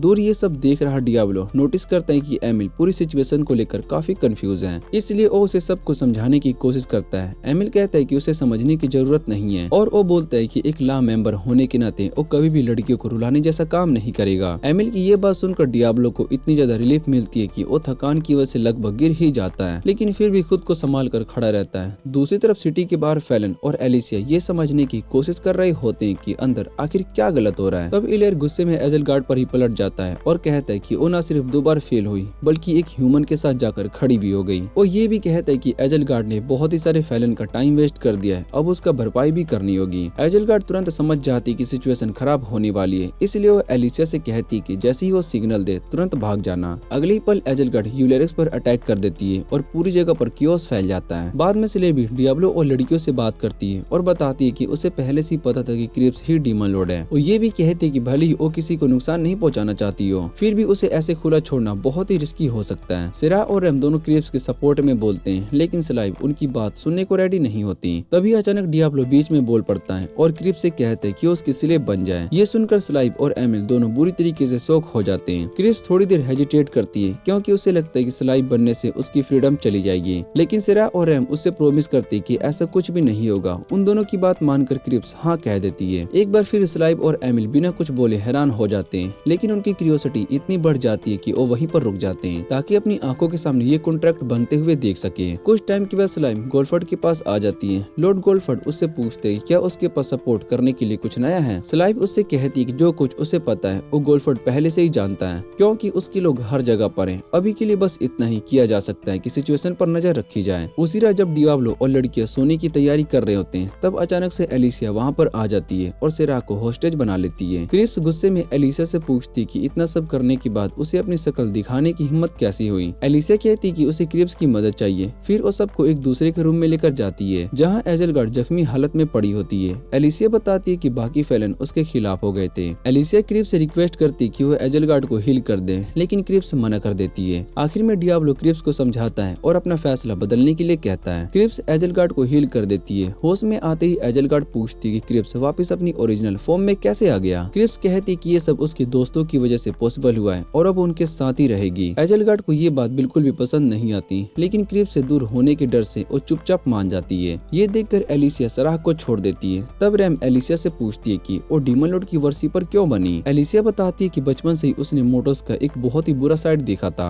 और धीरे धीरे उनसे नफरत करने लगी। जैसे जैसे वो अपनी बात आगे बढ़ाती गई, डियाब्लो को लगता गया कि दोनों का दर्द काफी हद तक सेम है, बस फर्क इतना है कि एलिसिया ने गलत रास्ता चुन लिया। तभी डियाब्लो नोटिस करता है कि एलिसिया अपनी गलतियों का बोझ उठाते हुए खुद को खत्म करना चाहती है। डियाब्लो बीच में आकर उसे रोक लेता है और कहता है कि ये भागने का तरीका है और ये बिल्कुल भी सही नहीं है। वो एलिसिया को एक लंबा लेक्चर देता है कि कैसे उसने खुद को सहारा दिया। डियाब्लो की बातों को सुनकर एलिसिया उन सब लम्हों को याद करने लगती है जो उसने इन लोगों के साथ बिताए थे। जब डियाब्लो अपनी बात को खत्म करता है तब एलिसिया रो रही होती है। सिरा और रैम उसे चीयर अप करने की कोशिश करती है और कहती है कि उसे माफ कर चुकी है। मोमेंट को कूल बनाने के लिए डियाब्लो कुछ डायलॉग बोलता है, लेकिन अचानक बैलेंस बिगड़ने की वजह से वो लड़खड़ा जाता है और पूरा मूड ही खराब हो जाता है। जब लड़कियों को पता चलता है कि डियाब्लो के मैजिक पॉइंट्स बिल्कुल खत्म हो चुके हैं, तो कहती है कि हम जानते हैं कि तुम्हारी एनर्जी कैसे वापस आई जा सकती है। ये सुनकर डियाब्लो इतना ज्यादा शौक हो जाता है कि वो कुछ भी नहीं बोल पाता। अब सवाल ये है कि क्या डियाब्लो कभी अपनी असली दुनिया में वापस जाएगा या फिर यहीं पर रहकर एक लो बजट डीमन का रोल प्ले करेगा। इसी के साथ इस एनिमे का सीजन यहीं पर एंड हो जाता है। अगर आपको ये वीडियो अच्छी लगे तो वीडियो को लाइक करके चैनल को सब्सक्राइब करना ना भूलना। तो मिलते हैं अगली वीडियो में।